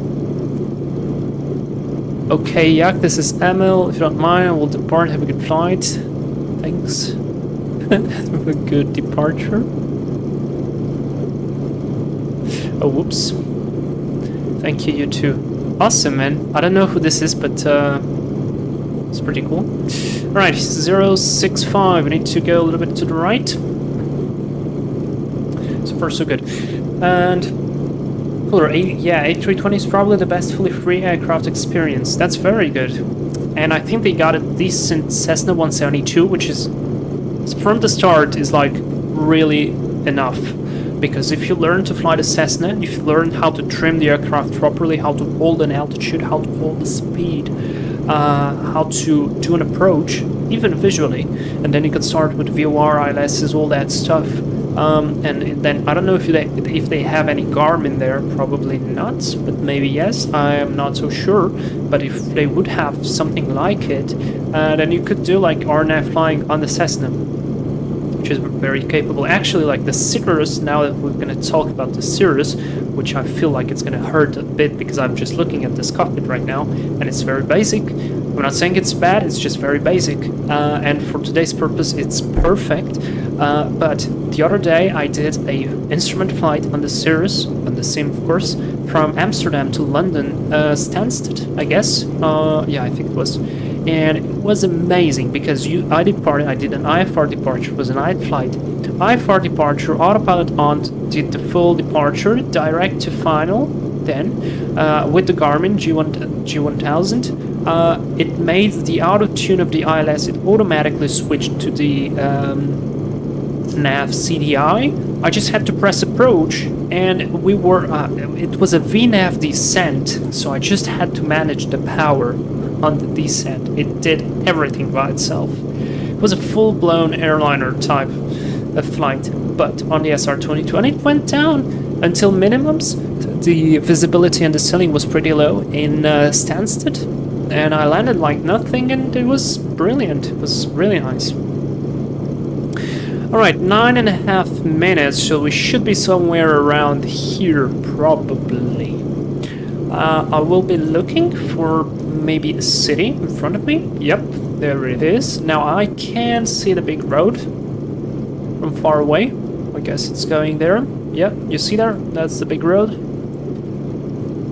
And we're gonna follow that more or less. Heading is good. Altitude is perfect. Everything is great. Airplane is flying nicely. So we just keep going. Synchronous Flight Gear was my entry in the flight sim and aviation world. And it was mine too, like the first serious one. I started with Infinite Flight on Android. At the time, it was a pretty fun experience because they basically just started with it, and I catch the very beginning. They were beta testing the multiplayer and all that stuff, and I got to have the test for the multiplayer, so I had like access to premium Infinite Flight for a year, which was incredible. And then I got my first computer, and yeah, I didn't know, and I didn't have nor the money nor the knowledge about like FSX or P3D. Actually, I don't remember if P3D at the time was actually on the table. I think not. X-Plane was 100%, FSX was 100%, and then there was Flight Gear, so I was looking for free simulators, and Flight Gear came into the table, and so I started flying with it, and actually my YouTube channel started with Flight Gear, and I still sometimes have people saying to me, like, when are you gonna do any Flight Gear videos? And I'm like, yeah, I need to do it, I really need to do it, and then I don't have the time, and then it's just like, ugh. But one day I'll do it, I promise. I promise. It will take time, but I promise I'll do it. I'm more focused on the series that I'm preparing right now, which are going to give me a lot of work, but at the same time I hope to share much more information about aviation with you guys, and I hope it's going to be interesting as well. There's great free DLC for X-Plane and MFSFS, but the base gameplay gives a lot. Yeah, so for example, I mean, I started flight simming, I was 14 years old, and I don't know, but at the time, asking for 60 euros from my mom, that was for a game or for a sim, whatever, was a bit too much, so yeah, I didn't do it at the time.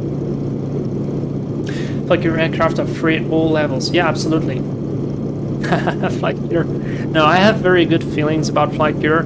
A bit of nostalgia, maybe even. But yeah, it's just a thing of time because just too much stuff going on right now, and it's difficult. So far, I have X-Plane working. It's a good base, and that's about it. And also, guys, what do you see on the horizon there? Do you see it? I see it. How much time we have? 12, almost 13 minutes. Look, what do I see? It's an airfield, and it's whatever airfield we have planned, probably. Yes, it is, because it has a long runway, 5,628 feet. That's a very long runway. Wow. Okay, good. So we have 2 minutes to go. Let's turn a little bit to the left there to come kind of closer to that airfield. Actually, we're going fine. And let's make the brief for the next point. So next leg is going to be 0903 on the heading. So let me write down here on my notes so I don't have to open the navlog here every time. And it's going to go for 9.5 minutes. So I'll write here 9.5. And so far so good. Altitude is perfect. Everything is perfect.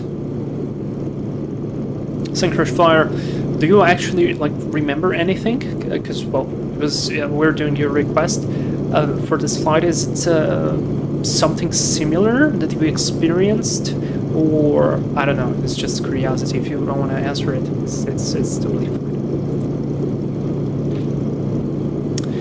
Speaking of time, we're gonna have what, 9.5, then 15.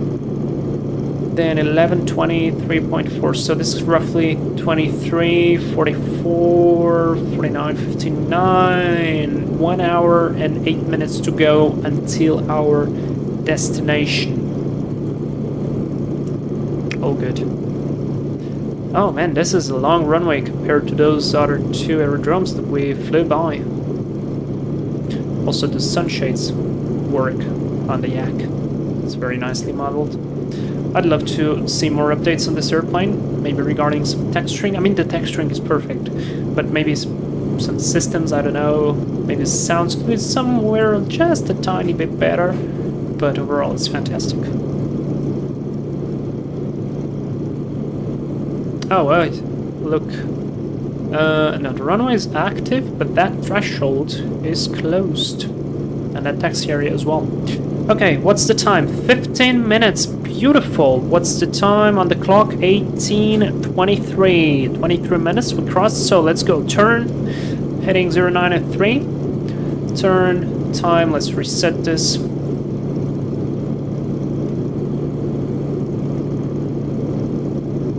Working fuel gauge.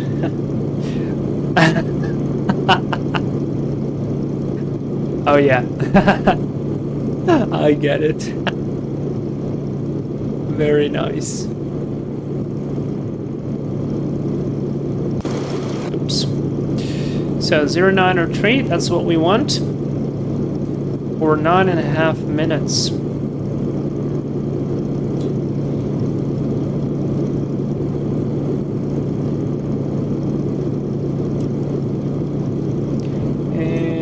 about it. Level.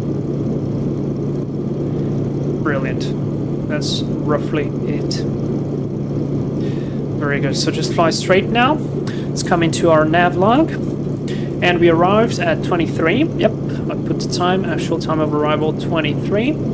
Cross this one, and next estimated 9.5. So I can roughly say this is going to be 32.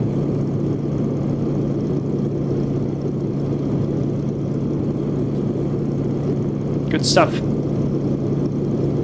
092. Perfect. So let's come here. Next one is going to be fairly easy because it's a big airport. I mean, with a long runway, we're flying basically straight to it, so it's going to be fairly easy to find it. I hope. We have a big road coming through our right side, and it will be connecting close to the airfield as well. So let's check this out. On our right, probably that's the big road. Yep, there it is. And yeah, I'll just maintain the heading. Probably if I look forward enough, there it is. That was a simple one. So actually this is fairly realistic because I flew a 20 miles leg, and I could no, more than 20. I think it was something like 24 miles leg, and I could see the city because the city was located on a quite of a green cliff, and so it was very easy to spot from the distance. So you're literally always correct to that. That's very nice. So for now, I'll maintain 090, probably 093 feels a bit too much, but we're going nicely. So guys, are you enjoying this VFR flight on the Yak? I honestly thought it would be a bit more difficult, but so far it's going great. So I hope it will continue to be going like this until the very end, and we successfully arrive to our destination and do a nice approach and a nice landing. We still have to do our I'm missing the name, approach briefing, and we need to account for our descent as well. So we will think about those things as well a little bit later. Maybe after we cross this path here. Now, actually, you know what? Because we can already see Airport Weimar, I will probably close this page and jump to the next one. Yeah.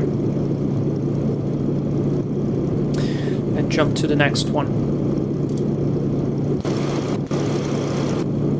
What is written here? Sky Monkeys? Division... Fly Division? This is like written in English but with Russian letters. It's pretty impressive. Great livery, man, I love it. Okay, so nav log, let's check. Next heading is going to be 097, and it's going to go for 15 minutes. So I've written that already. This leg is fairly short, and we have the airfield there well in sight. Let's maintain 090, like it's a good guess. Keep flying like this, and it's good. Emil, how is the flight going on your side?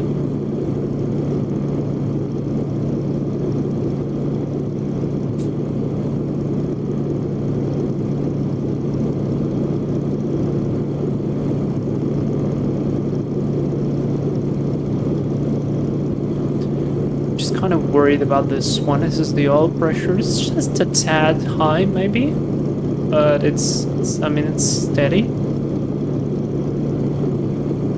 So maybe that's okay. I hope.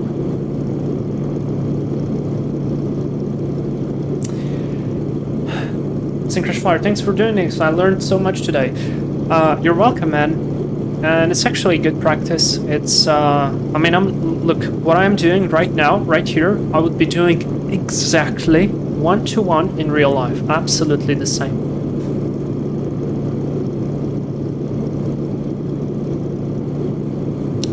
So yeah, whoever is watching right now, and if you haven't yet hit the like button, it's time to do it, because I remembered now.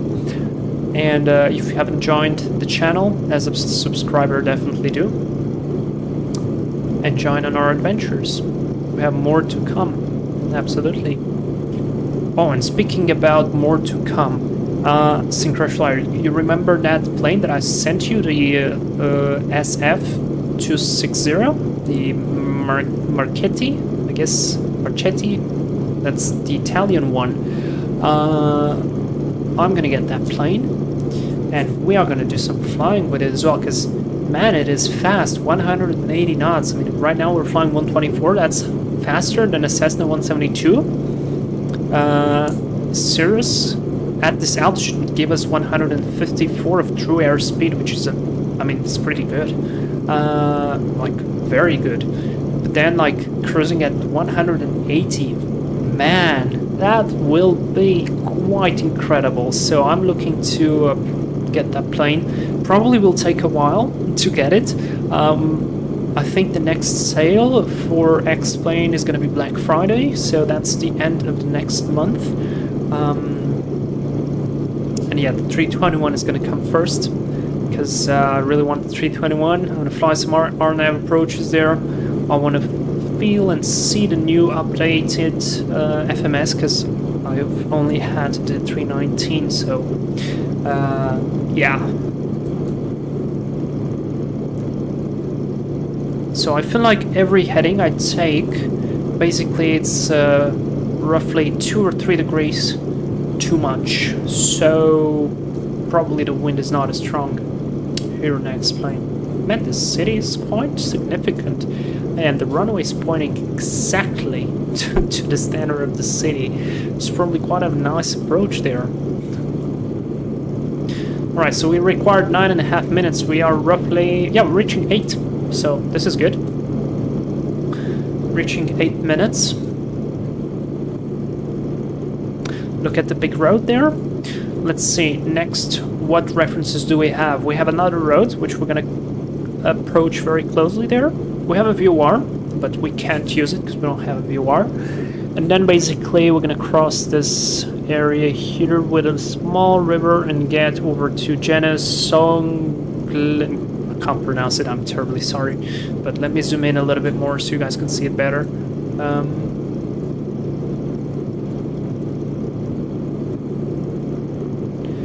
So yeah, like this. There you go. Yeah, this is a big airport. Proper jetways. Proper big stuff. So it's actually cool that we aren't really overflying the city. Kind of a noise abatement procedure. And look at the time, 9 minutes. That's exactly what we wanted. And we are crossing it at 32 minutes. So let's write that, 32 minutes. And let's go. Next turn is going to be 097. I'm going to do 095.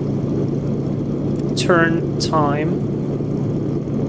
And it's going to go for 15 minutes. Man, this city is very, I don't know, very dense. It's displaying a lot of houses. And from this, okay, see there? It is drawing the plugin. It's pretty nice. Okay, 095, let's fly the plane first, then we talk.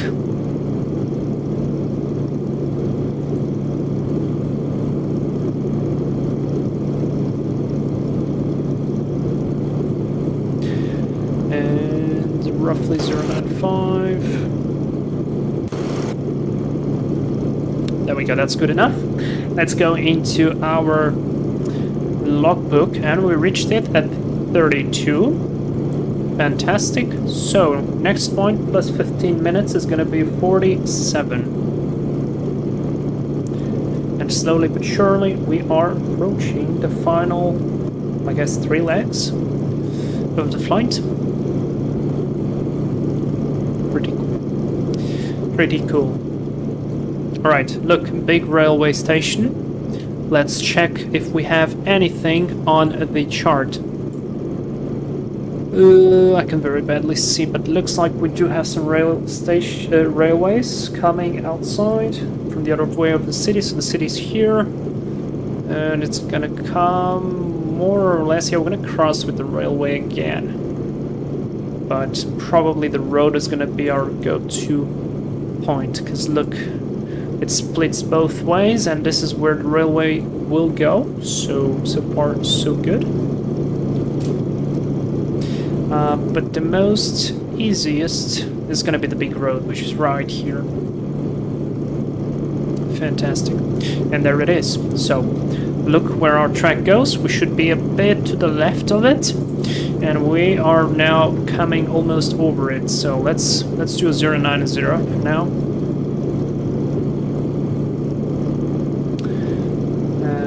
Like this, and keep going like this for now. Altitude is good, power is good, temperatures are all good.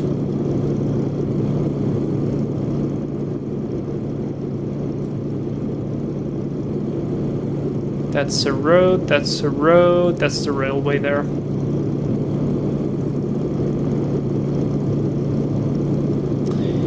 Alright, very nice.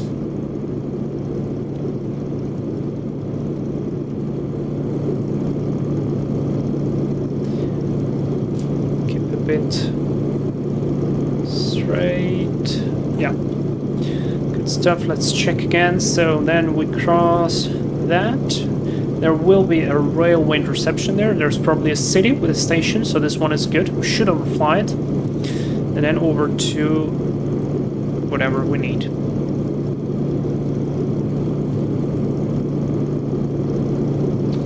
So there's the big road turning away. Just comparing that. Yeah, sounds good. So you always just keep visually updating your mental picture, and you are just looking outside and making sure you know where you are. Urxonbek Hi, welcome to the stream. I hope I pronounced your name well. Thanks for tuning in, and enjoy our little flight from Mendig to the other city, which I can't pronounce. Riesa Gohlis. On the Yak-18, let's take a look outside. We haven't taken a look outside in a while. Man, what a lovely livery. It just looks stunning. Simple, yet so, I don't know, so effective. Kinda like it. I mean, I don't kinda like it, I really like it.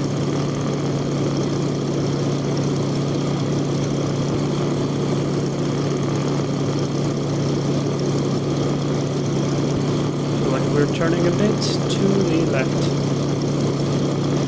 which we really shouldn't.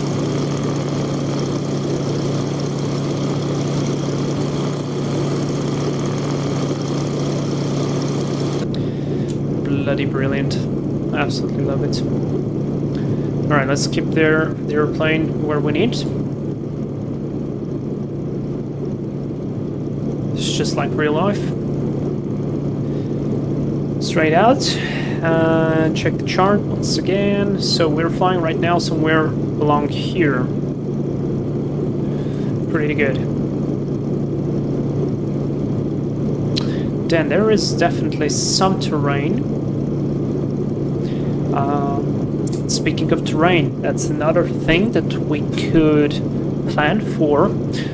Usually we plan our flight altitude depending on the terrain clearance, so we always try to fly above the terrain clearance at where we cross, and for that we can use the grid more. Basically, if you come here to Sky Vector, you can see that every section is divided like in rectangles, and every rectangle has a number in it, and this is the grid more. It's a grid minimum off-road altitude. Basically it gives you 1,000 feet of terrain clearance if the obstacle is below 5,000 feet elevation. If the obstacle is above 5,000 feet elevation, if I'm not wrong, it will give you a 2,000 feet of terrain clearance. Now, of course, it accounts for the higher obstacle on the entire section. So, for example, let's say this here has 4.8, but you only plan to cross right here. Do you have to go at 5,000 and something? Probably not. You could go lower. So it's always... It's a good idea to remember this, but you have to plan accordingly and, yeah, to remember. Okay, I'm deviating a little bit. Skip 090.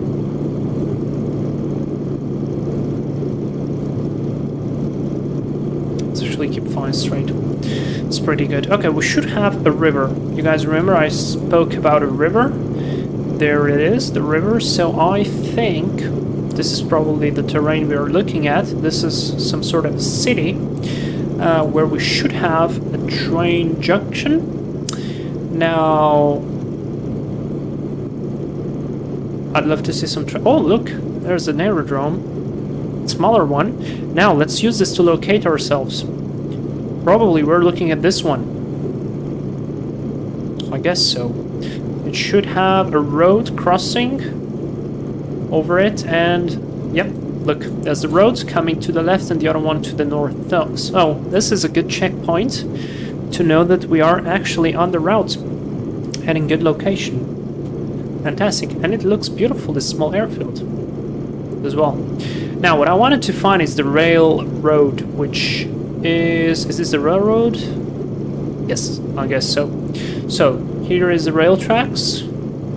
I can't see them very well. Here they are below us now. Oh, I've opened a bit too much the heading there. So let's see. They continue. We cross with them, and they're gonna join this little city, and then from the city straight ahead over to another city. So let's see. Can I see the rail tracks again? That's a road. That's the rail tracks. There you go. And they go somewhere there. So that's the city. And I can see already, I think, the other rail tracks there. Or that's the road. No, that's the river. Okay, we're gonna get closer. And we're gonna see. 15 minutes. How much did we fly already? About 9. So let's come into the navlog. Currently we're flying 097. Next is going to be 069. Let's do 066 for 11 minutes. That sounds about right.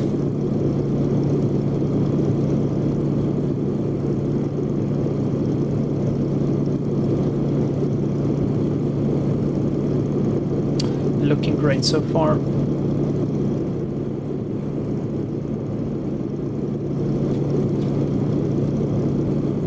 Almost 10 minutes. Remember, guys, we wanted 15 minutes. I kind of feel like we went faster on this one. Actually, never mind, because we're not referenced to the city. We're referenced to the aerodrome, and the aerodrome should be in front of us. So that's actually fine still. And that's the aerodrome, by the way. There you go. We can see it. Beautiful. Let's keep the heading. So see how keeping a constant lookout, keeping the time in our head, keeping the chart and the position constantly updated in our mind, making good notes on the navlog and on the personal notes. I mean, on the personal notes, for example, we could have said that that aerodrome that we passed before had the solar station with the panels. That would work. And yeah, VFR flying is just about that. Where are the train tracks? There they are. They kind of go there, and then I lose them. But they should go there somewhere. Maybe that's it. Oh, no, there they are. And they should go there, and that's the other one. So we are overflying literally the station. Let's take a look outside, actually. This looks pretty nice. So there they are. Joining there. That's the interception, and the station should be somewhere around there. So it makes total sense. Actually, that's the station, probably. You can see on the satellite picture. Or actually not. Maybe actually not. Oh, there's actually some train going. Never mind. But yeah, see, we're navigating. There's the train. I wonder where is the train station? Maybe here? I don't know. But we're flying nicely. On Black Friday, I will get the Epic E1000 from Aerobask. Unfortunately, the Falcon 8X is not available yet. I've heard about that plane a lot. What's the deal with that plane? Apart from being very well modeled, like, why is there such a big delay? Is it because of, I don't know, some developer problems? I don't know, coding restrictions? Whatever, because I've been hearing about that plane since maybe X-Plane 12 came out, I think.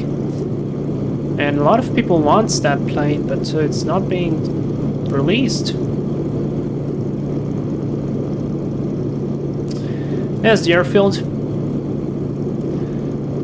Looks like a nice airfield as well. Grass runway and an asphalt runway. Concrete. No, concrete. No, asphalt.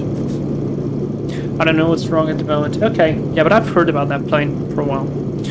Okay, guys, so remember, heading 066 for 11 minutes. Yes, 11 minutes. We wanted 15 on this one. Let's see how much. We just clocked 13 minutes. And we are approaching our point perfectly, maintaining the roughly 090. So my idea of maintaining 095 instead of 097 actually helped out a bit. So 066 or even 065 for the next leg should sound about right. I think Emil should be approaching the destination field soon as well.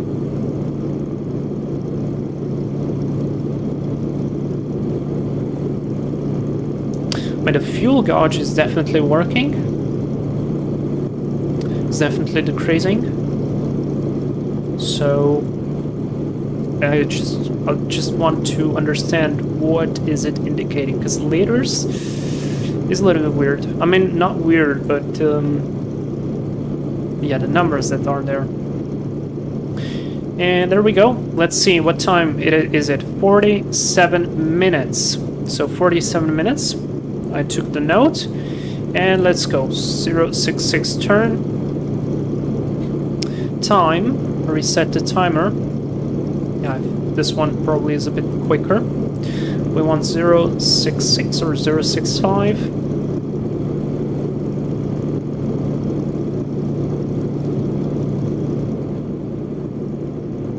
Sun is setting. I hope we get there before sunset, because this airplane is not certified to fly at night. 065, let's see, roughly, that was a bit too much. A bit to the right.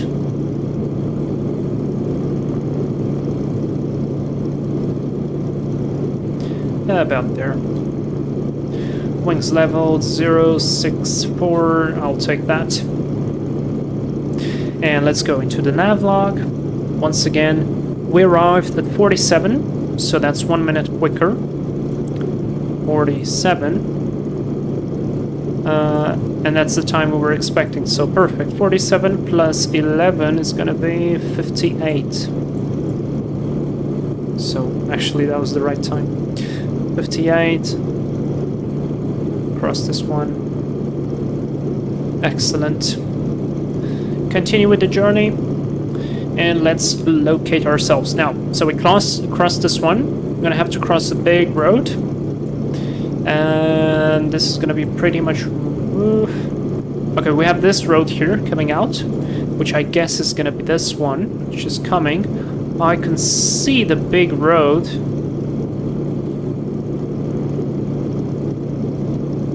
Yeah, that's the big road, so we're gonna cross it fairly quickly. And then we have, what is this, a river with some train tracks again. Then it's gonna be the city sites. And then we're gonna have to find ourselves there. The place. So 066, come on. Or 065 at least. There you go. Limonchik, hello! Welcome to the stream. You made it. Did Emil get you to explain about yesterday's? What happened there and why, and how do you correct it? How do you do it correctly? So next time you do it nicely and professionally.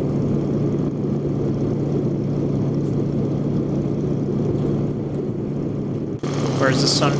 Oh boy, the sun is setting. I feel like I'm gonna have to move the sun a little bit. Maybe? I don't know. Let's see. How much time do we have still to finish our flight? So we have 11 minutes plus 20, so that's gonna be 31 plus roughly 4. So we require about 39 to 40 minutes. Let's say 40 minutes to be safe. Yeah, I feel like we're gonna need to push the time a little bit backwards, just a little bit maybe. You know, just move the sun. Let's do it, just one click. Maybe one more. Maybe one more. Like this. Here comes the sun.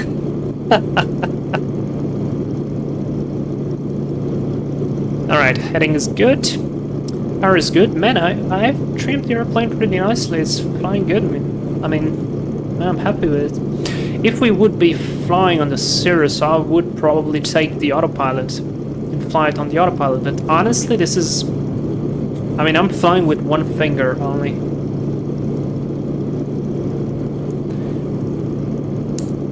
No, I don't know the song, but it sounded funny. That's why I laughed. But looks like Cooler knows the song. I'm terrible with songs. Because I have a very... I mean, it's not weird taste for music, but it's just different. And usually the music I listen to is not very popular. And so, yeah. Basically, yeah. You know.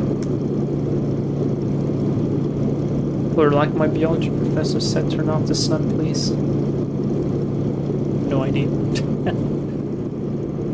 Alright, some clouds there on the horizon, but the rest looks fine to me. We are flying for 5 minutes, almost. So if this leg here takes us 11, we've crossed the big road. We have to cross the train tracks, which is going to be roughly at the middle. So that's going to be close to 6 minutes. So yeah, that's the road. Let's see if I can see the train tracks. Yep, look, there they are. And where are they? On the side, please. There they are. That's the train tracks. So that's perfect. We are a bit off the heading. Let's correct it. And yeah, look, the train tracks turn northeast there. We should be a bit to the right, and we are way to the left, so we need to compensate with that. So see, this is the turn. We actually are more or less fine, but still, keep the heading. Then I see this relatively identifiable city.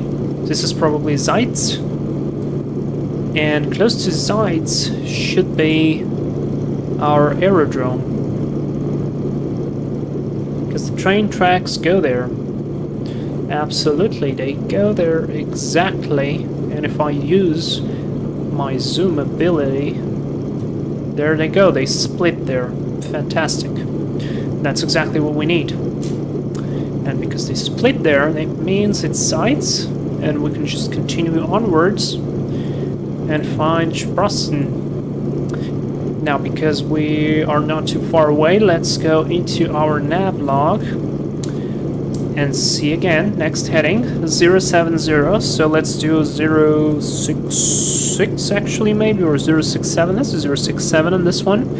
And 20 minutes. This one is going to be a pretty lengthy one. Actually, this is the last leg. So 20 plus 3 is going to be 23 minutes. And we're going to have to plan our descent. So let me... Actually, that one is crossed over.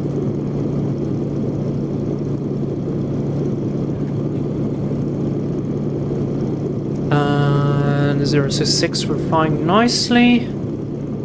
Passing sights. Now looking for the airfield, maybe already. I feel like we are a bit too much over sights. We should have crossed it a little bit more to the right.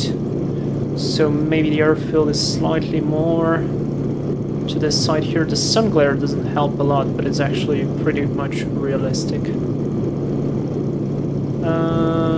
Oh, there it is.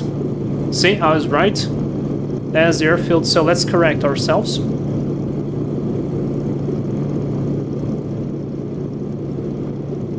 Let's correct ourselves. Emil explained me about Bergamo. Thank you. Okay, great. You're welcome.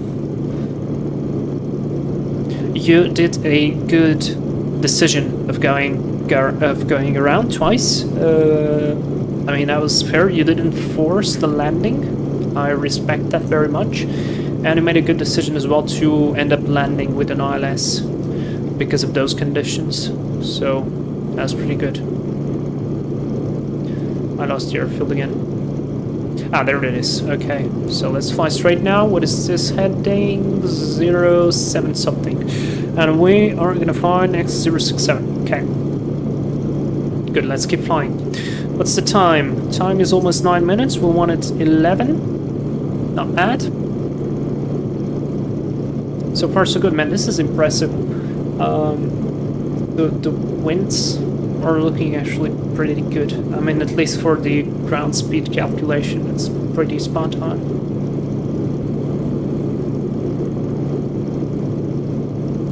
Emily, you should be approaching the airfield already, I guess. So as soon as we jump into the next leg, our next task is going to be to prepare our descent and to prepare our approach as well. So we're going to analyze a little bit the charts. We're going to see how are we going to calculate our descent path and so on, basically. Brilliant little aerodrome, man. It just makes me want to land on all these small airfields, because I mean, you fly in the big jets and you kind of only know Frankfurt and Munich and Leipzig and all those big things, and then there are like these small grass strips which are still so fun to do. Man, I feel like I'm gonna be flying more in this area, and we gotta do a New Zealand tour. We gotta do it. Right, we are almost over it. Let's check the time. 57 minutes. Let's see if it changes to 58. Doesn't look like. So I'm gonna ride 57. And we are above, so let's go. Heading 067, so just a slide to the left. Turn. Reset the time. Turn time. Oops. There we go, 067. That is it. Flight is heading. Keep it level. Let's go. Nav log. We arrived at 57 on this one. So 1 minute early. 57. Next estimated is gonna be, so we have 20. That is gonna be 17. 18, 17. 17 plus 3, actually 20. So we should arrive at 18:20 UTC time. I mean, real time for us, UTC, but not the real time on the sim, because on the sim we have just moved the sun, as you guys know. Alright, so now we're flying nicely. We're on a final leg from Sprossen to, I can't remember the name of that, Riesa, I'm gonna just call it Riesa. So we're gonna aim for a couple of lakes. We have a couple of lakes there in a big road near the city of Borna. Those are going to be our aiming point. Now let me just check there the heading. Heading is a little bit wobbly, so let's confirm we keep the heading straight.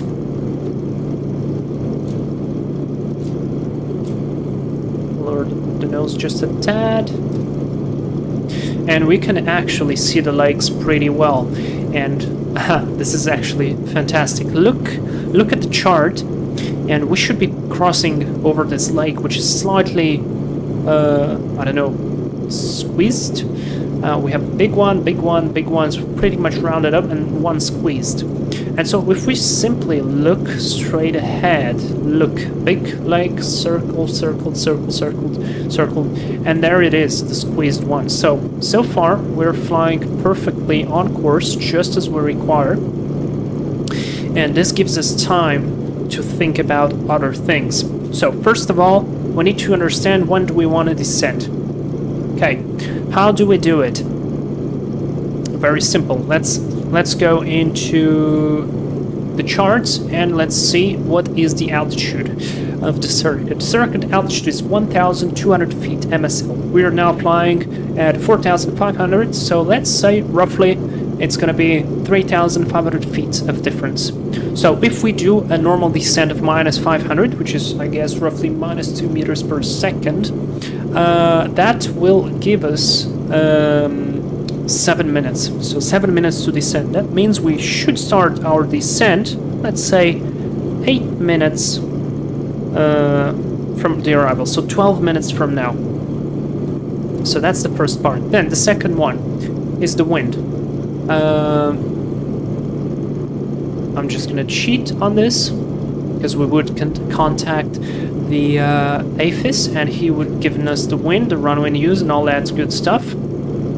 But we do not have any AFIS, so we are. Oh boy, we drifted quite a bit. Look, we should have gone there, and we are actually flying a bit off. So let's correct.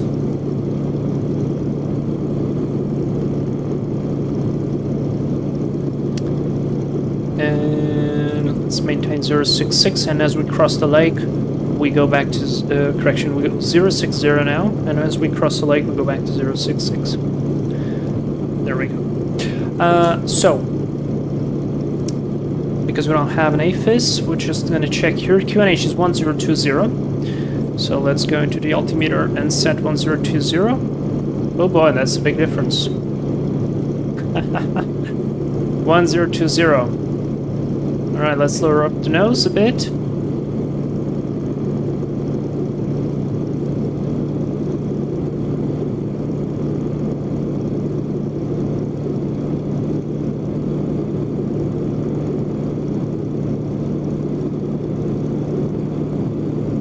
Correct the altitude there. Not moving any power. We'll just let the airplane dissipate the speed later on.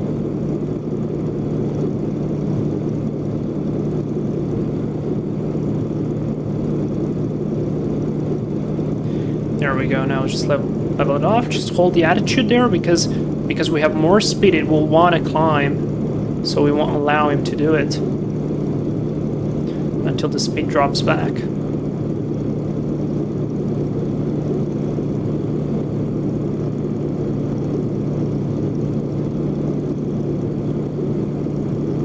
See, the speed is dropping every time.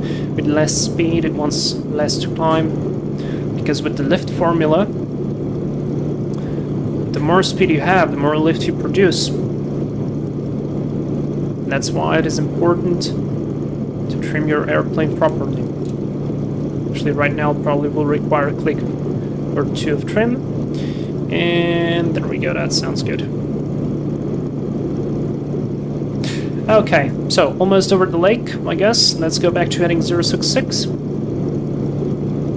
Just check the chart real quick. There you go. Yep, should be passing there. That is correct. Now the next point is going to be this city Badlassi, I guess, and we should have a train track crossing that area.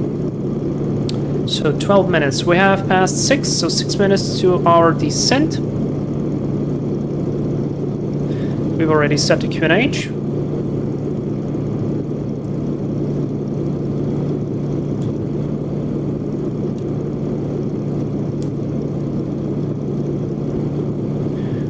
Go, approaching 066. That is good enough. Level the wings and let the airplane fly. So continue with the weather report. Now, what's the wind? Wind is coming from the south, 4 knots. So runway 12 is in use. This means We're going to join the circuit, do a right-hand traffic pattern, overfly a little bit the city. Now, I know there is a note. As far as operational possible overflights of Riesa Gohlis glider site, 5 miles to the west and to the chemical industry plant in Nuzitz, 1 nautical mile to the east, shall be avoided. This is the factory. Below 2,000 feet AGL. We're going to absolutely comply with that, because we're not going over the chemical factory. There is no way. And 066.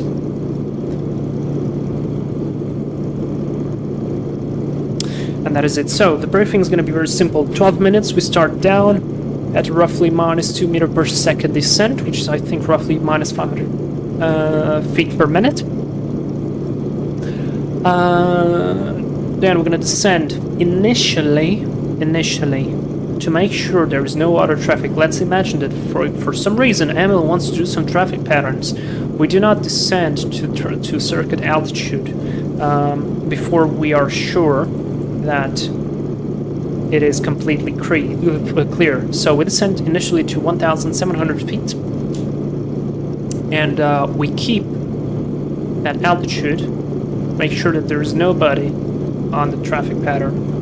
And then once we are 100% sure that the traffic pattern is clear and we can get in, then we descend to the traffic pattern altitude, which is 1,200 feet, and then we do the approach. Now, there was a note saying about the glider Riesa Gohlis. It's this one, this airfield. Basically, we have a second airfield there. And actually, I can close this. This is the third one. I can close, and this is the latest chart for the last part of the flight, which is a little bit more detailed because it has a bit more zoom, just a little bit more zoom. And so we have to avoid this area right here, and we have to avoid the factory. Actually, probably the factory, if there will be any chimneys displayed on X-plane, this will be perfect to have a good visual orientation to find the aerodrome in case we don't find it immediately. So it's good reference. And then speaking of the aerodrome, this is a very interesting aerodrome because to get to the apron you have to cross an actual road, like a normal road, and I find that fascinating. So it is going to be fun. It's going to be 100% fun. And I'm trying to look for the train tracks. There they are. And that's probably the city which we were looking for. Let's see. Zoom in a little bit. So Borna, train tracks near Borna, and then there should be a big road. And actually, never mind, we already crossed that. Bad Lasik, exactly. So we should be crossing this. Gohlis, and yeah, we'll see the rest, how it goes. So this one is going to be slightly more tricky, but there's definitely one train track there. There's a river as well. Let's see. I don't see any river here. Maybe we're actually here. How much time are we flying? Let's see. We're flying for 10 minutes. 10 minutes, so in 2 minutes we actually start to descend. So if we require 23 minutes on the total leg, we're actually pretty close. So we are actually crossing here. There's the river, absolutely true. So I got lost there for a moment. For a small moment. But I got myself back. And now we're looking. We have a couple of lakes here. Mugel, we're gonna have to cross that. Let's see, do I see the lakes? Yes, I do. That looks like a mine. And the plane keeps falling to the right. Correction, to the left, so we're gonna compensate that. And Mugel, we're gonna have to cross that, and we have another rail track. And we'll see how it goes next. How's the time? 11 minutes, 20. Looking good.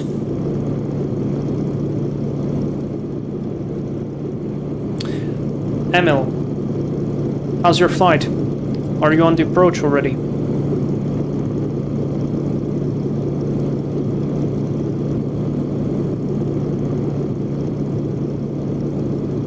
That's a pretty big road there.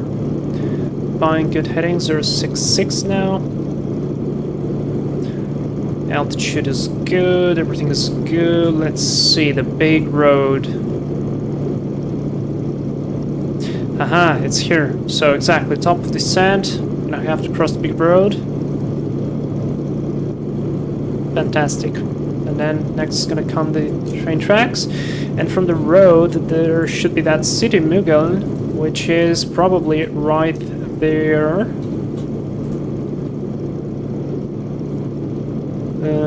No.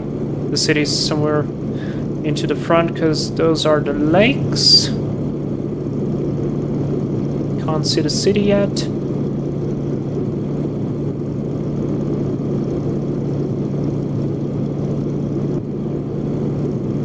Runificated. Oh boy, you already got there. Okay, 12 minutes. Let's start down. So I'm gonna remove a bit of power. Try to keep the speed. And just look for that minus 2 meters per second. Trim the airplane a couple of clicks. And down we go. Like that. Perfect. Okay, so Mughal, I think, is right in front of us. At least I feel like it.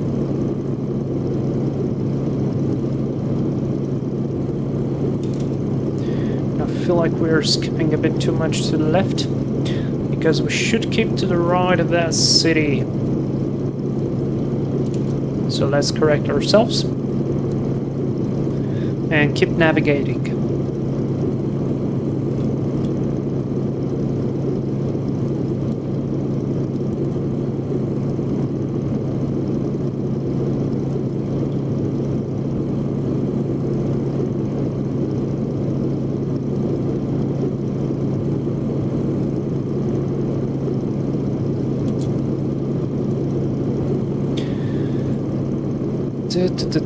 Okay, we are crossing the big road.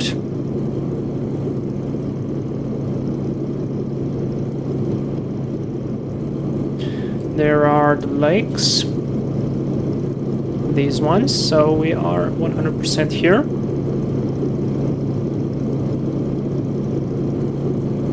This should be the city, I guess. And there's a road that comes north. And I feel like we are slightly left of track. So let's open up a bit to 070 and correct.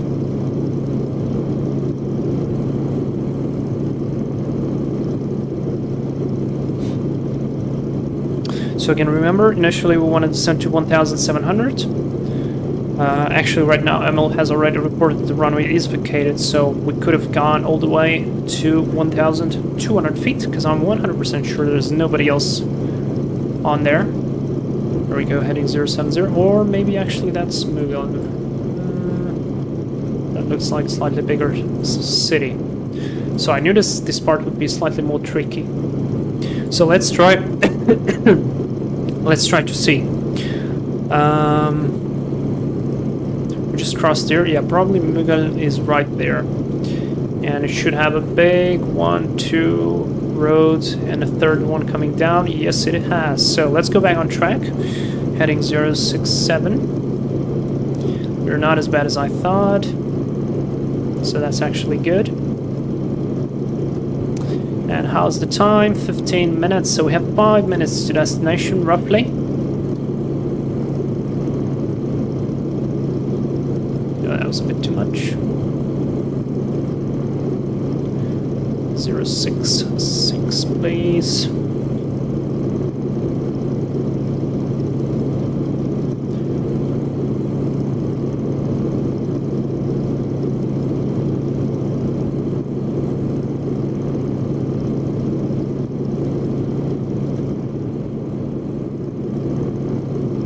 This mine here would be very, very good.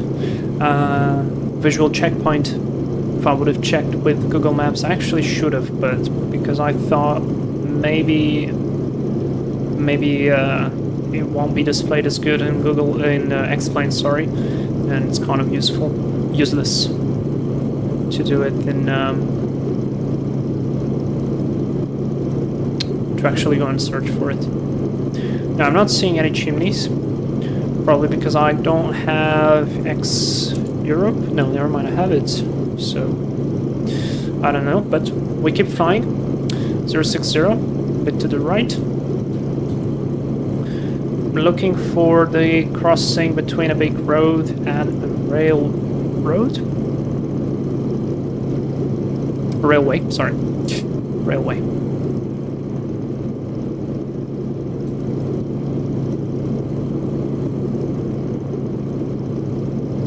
We're looking on time, 17:24, 3 minutes to go, and let's see what do we have here. We have a big river in Riesa Gohlis. So the river is definitely like an orientation that you can't go below or beyond the river, because that's, you're just gonna go nowhere. So I can see the river, I think. Yeah, there it is. So there's the river. And now we should pay special attention, because if you have noticed, there is an airfield right there, which I'm not sure it is the one we need, but let's check. Oh, we need to maintain a heading 066, passing 2,500. We can arrive in time for dinner. Oh yes, absolutely. All right, let's maintain this runway heading for now. Okay, and so now we need to pay attention, because we have one big airfield there, but it's beyond the river. We have the small airfield, and we have this one. So let's look at the river, try to look at it before we descend too much, and try to see if we crossed any railway.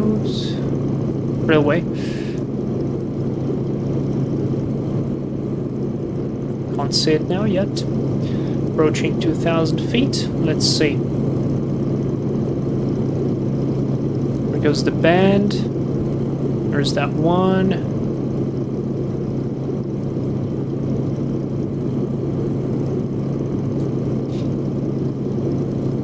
The airplane keeps turning a little bit to the left. We are deviating a bit from our heading.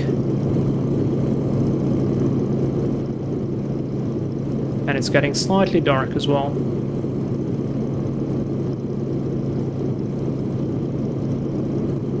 Alright, I see the railway there. I think that's a railway. One going to the city. So railway will go to the other airfield. And we need our own. So probably it's actually that one. Yeah, that's it. Alright, we found it. Good stuff. So there's nobody on the circuit. Let's switch the landing light on because it's getting dark. Past 2,000 feet. We did the approach checklist, so that is all good. Let's navigate a little bit around the city, so make sure that we don't make any noise. Look, our descent was pretty much spot on. How much time did we fly? 20 minutes. We needed 23 minutes, so we're doing a great job there. And what I wanted to find, though, was this airfield, but I felt like we already passed it. Flew past it. Or maybe it's this one. Yeah, here it is. Okay, here it is. Jesus Christ. There you go. That's the airfield. Okay, we found it. Good. And that's 1,700. Could basically do a straight in from here. How about that? Let's do a straight in, guys. Rest of traffic, Delta Echo Yankee Mike Charlie is going to go for a straight in. Traffic pattern for Runway 07. Okay, let's reduce the power. Slowly continue descending.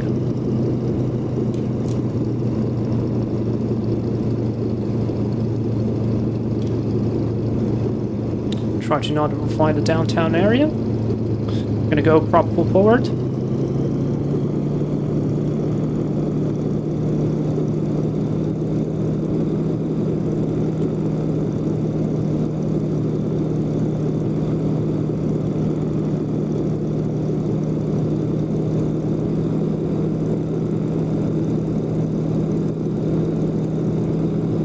Runway is well in sight. Also, I told you runway 07. It's actually runway 12. Okay, now just keep descending nicely. Set up for the visual. Looking good just in time for sunset. Let's go gear down. And flaps full. Anticipate the nose up. Speed 150.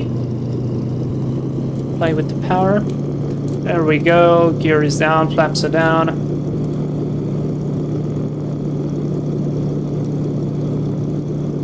Rest of traffic, Delta Echo Yankee Mike Charlie. Short final running 12.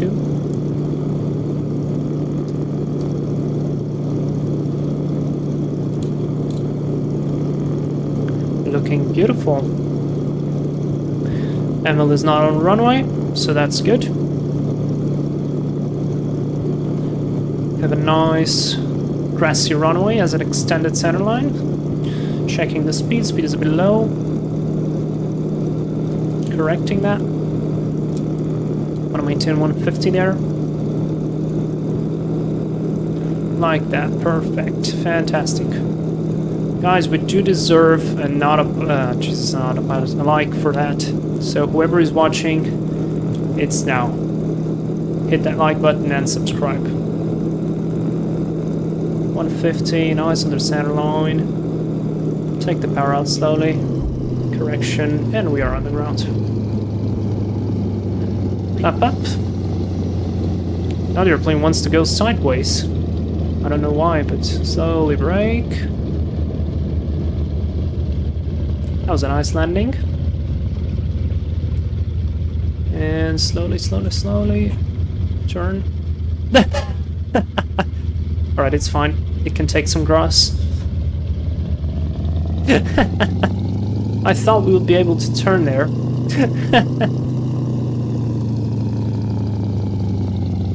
Alright. Very good. This was fun.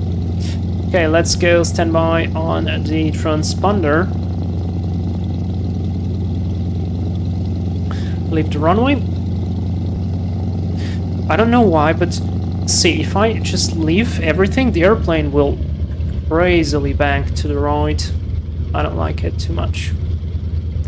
But that was a cool one. That was a cool one, guys. VFR flights, and we have arrived at 22 minutes. So if we check our nav log, we were supposed to arrive initially at 22. So that was pretty good, pretty much spot on. Clear on the right. Nobody online there. Clear right, clear left. Let's go on to the left. Switch off the strobe lights. That's pretty good.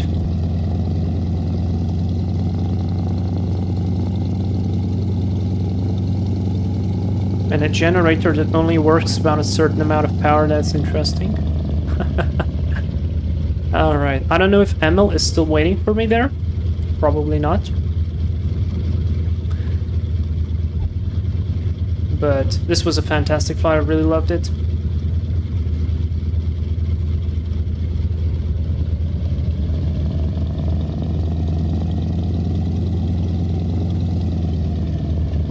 It was really nice. Great suggestions in Crash Flyer. Thank you very much for this.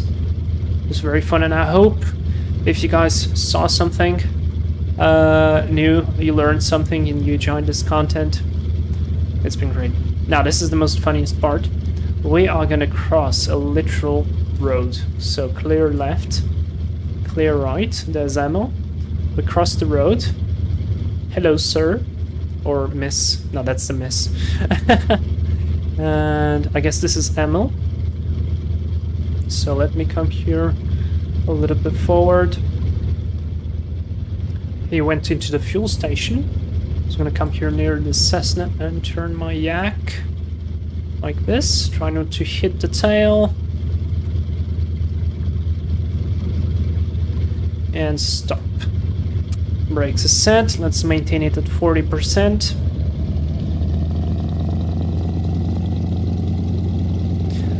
And I can switch off the landing light. Switch the rest off. Stall warning, cockpit lights, emergency, all this stuff. No spawner can go to off. Come here, navigation light, VHF, intercom, transponder, instrument, landing gear, ignition. Leave the gen, and I'll just do a power cutoff.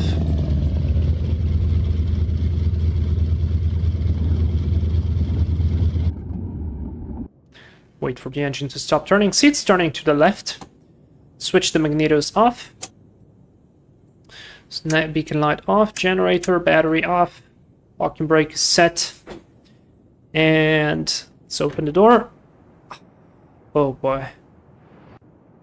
Look at that. I know Emil is in a Yak as well, so he did the right thing. Whew. Welcome. Discount Gibraltar? What do you mean? Oh yeah, guys, we did it. All right, so let's look at what we did. I felt like we had a bit of deviation to the left there at the very end, but we managed to correct it. So now I can actually open little NavMap and see what we did. So there you go. See, that's the track.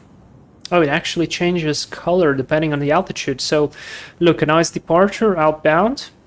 And then onwards we went across this field. This turn here, regained the track. That was pretty good. Then here. Look, that's pretty good. Not a perfect straight line, but honestly, this kind of plane compensation. Look. We didn't lost ourselves. This we went a bit left of track. There, compensated again. And yeah, this is the final track, I guess. We turned a little bit way too much on the left. Probably should have just kept going. This was the correction I did, which I felt was too much. And then a bit more. Then we passed the... Actually, now I'm wondering if we saw... Yeah, we saw it. We saw it, right? Yeah. So that was pretty good and a nice approach. Look, this app tracks everything. I feel like this is fantastic. And we see our altitude as well. Profile altitude. So this is very cool. I'm very happy. Let's check Volanta. Let's review the flight. And it's more or less the same. Landing minus 225. That sounds perfectly fine to me. We have burned how much fuel? 31 kilos. Not bad. So that's a huge range that we can go on with this plane. Yeah. All right. Discount Gibraltar. Ah, yeah, crossing a street on a plane. That's true. Makes total sense. I know, but I don't know. Gibraltar is kind of a big airport and all of that. So I don't know. Anyways, guys, this is it for today. I really hope you enjoyed it. I was thinking of doing maybe a live stream on some jet tomorrow, but I'm not so sure I will be able to do it. So we'll see. If I get the opportunity, I'll do it. If not, well, I'm going to keep that for another day. But yes, Synchroshwire, thank you very much for this suggestion. This was great fun, and especially doing it on the Yak. Especially great fun. Hope you guys learned something new and saw whatever happened on this flight is exactly like it on real life. So pretty much, I mean, spot on right there. We're gonna do maybe later some more flights like this on the SR-22 in different places, but that will come with time. And until then, if I get the chance tomorrow, we'll see you on some shiny jet. If not, we'll see you next week. Guys, thank you very much for your support. If you haven't subscribed already, do it. Join the crew members, and we'll see you on the next adventure online. Emil as well, thank you very much for coming with me. I hope you enjoyed this little flight. See you guys, everybody. Have a good week. Bye-bye.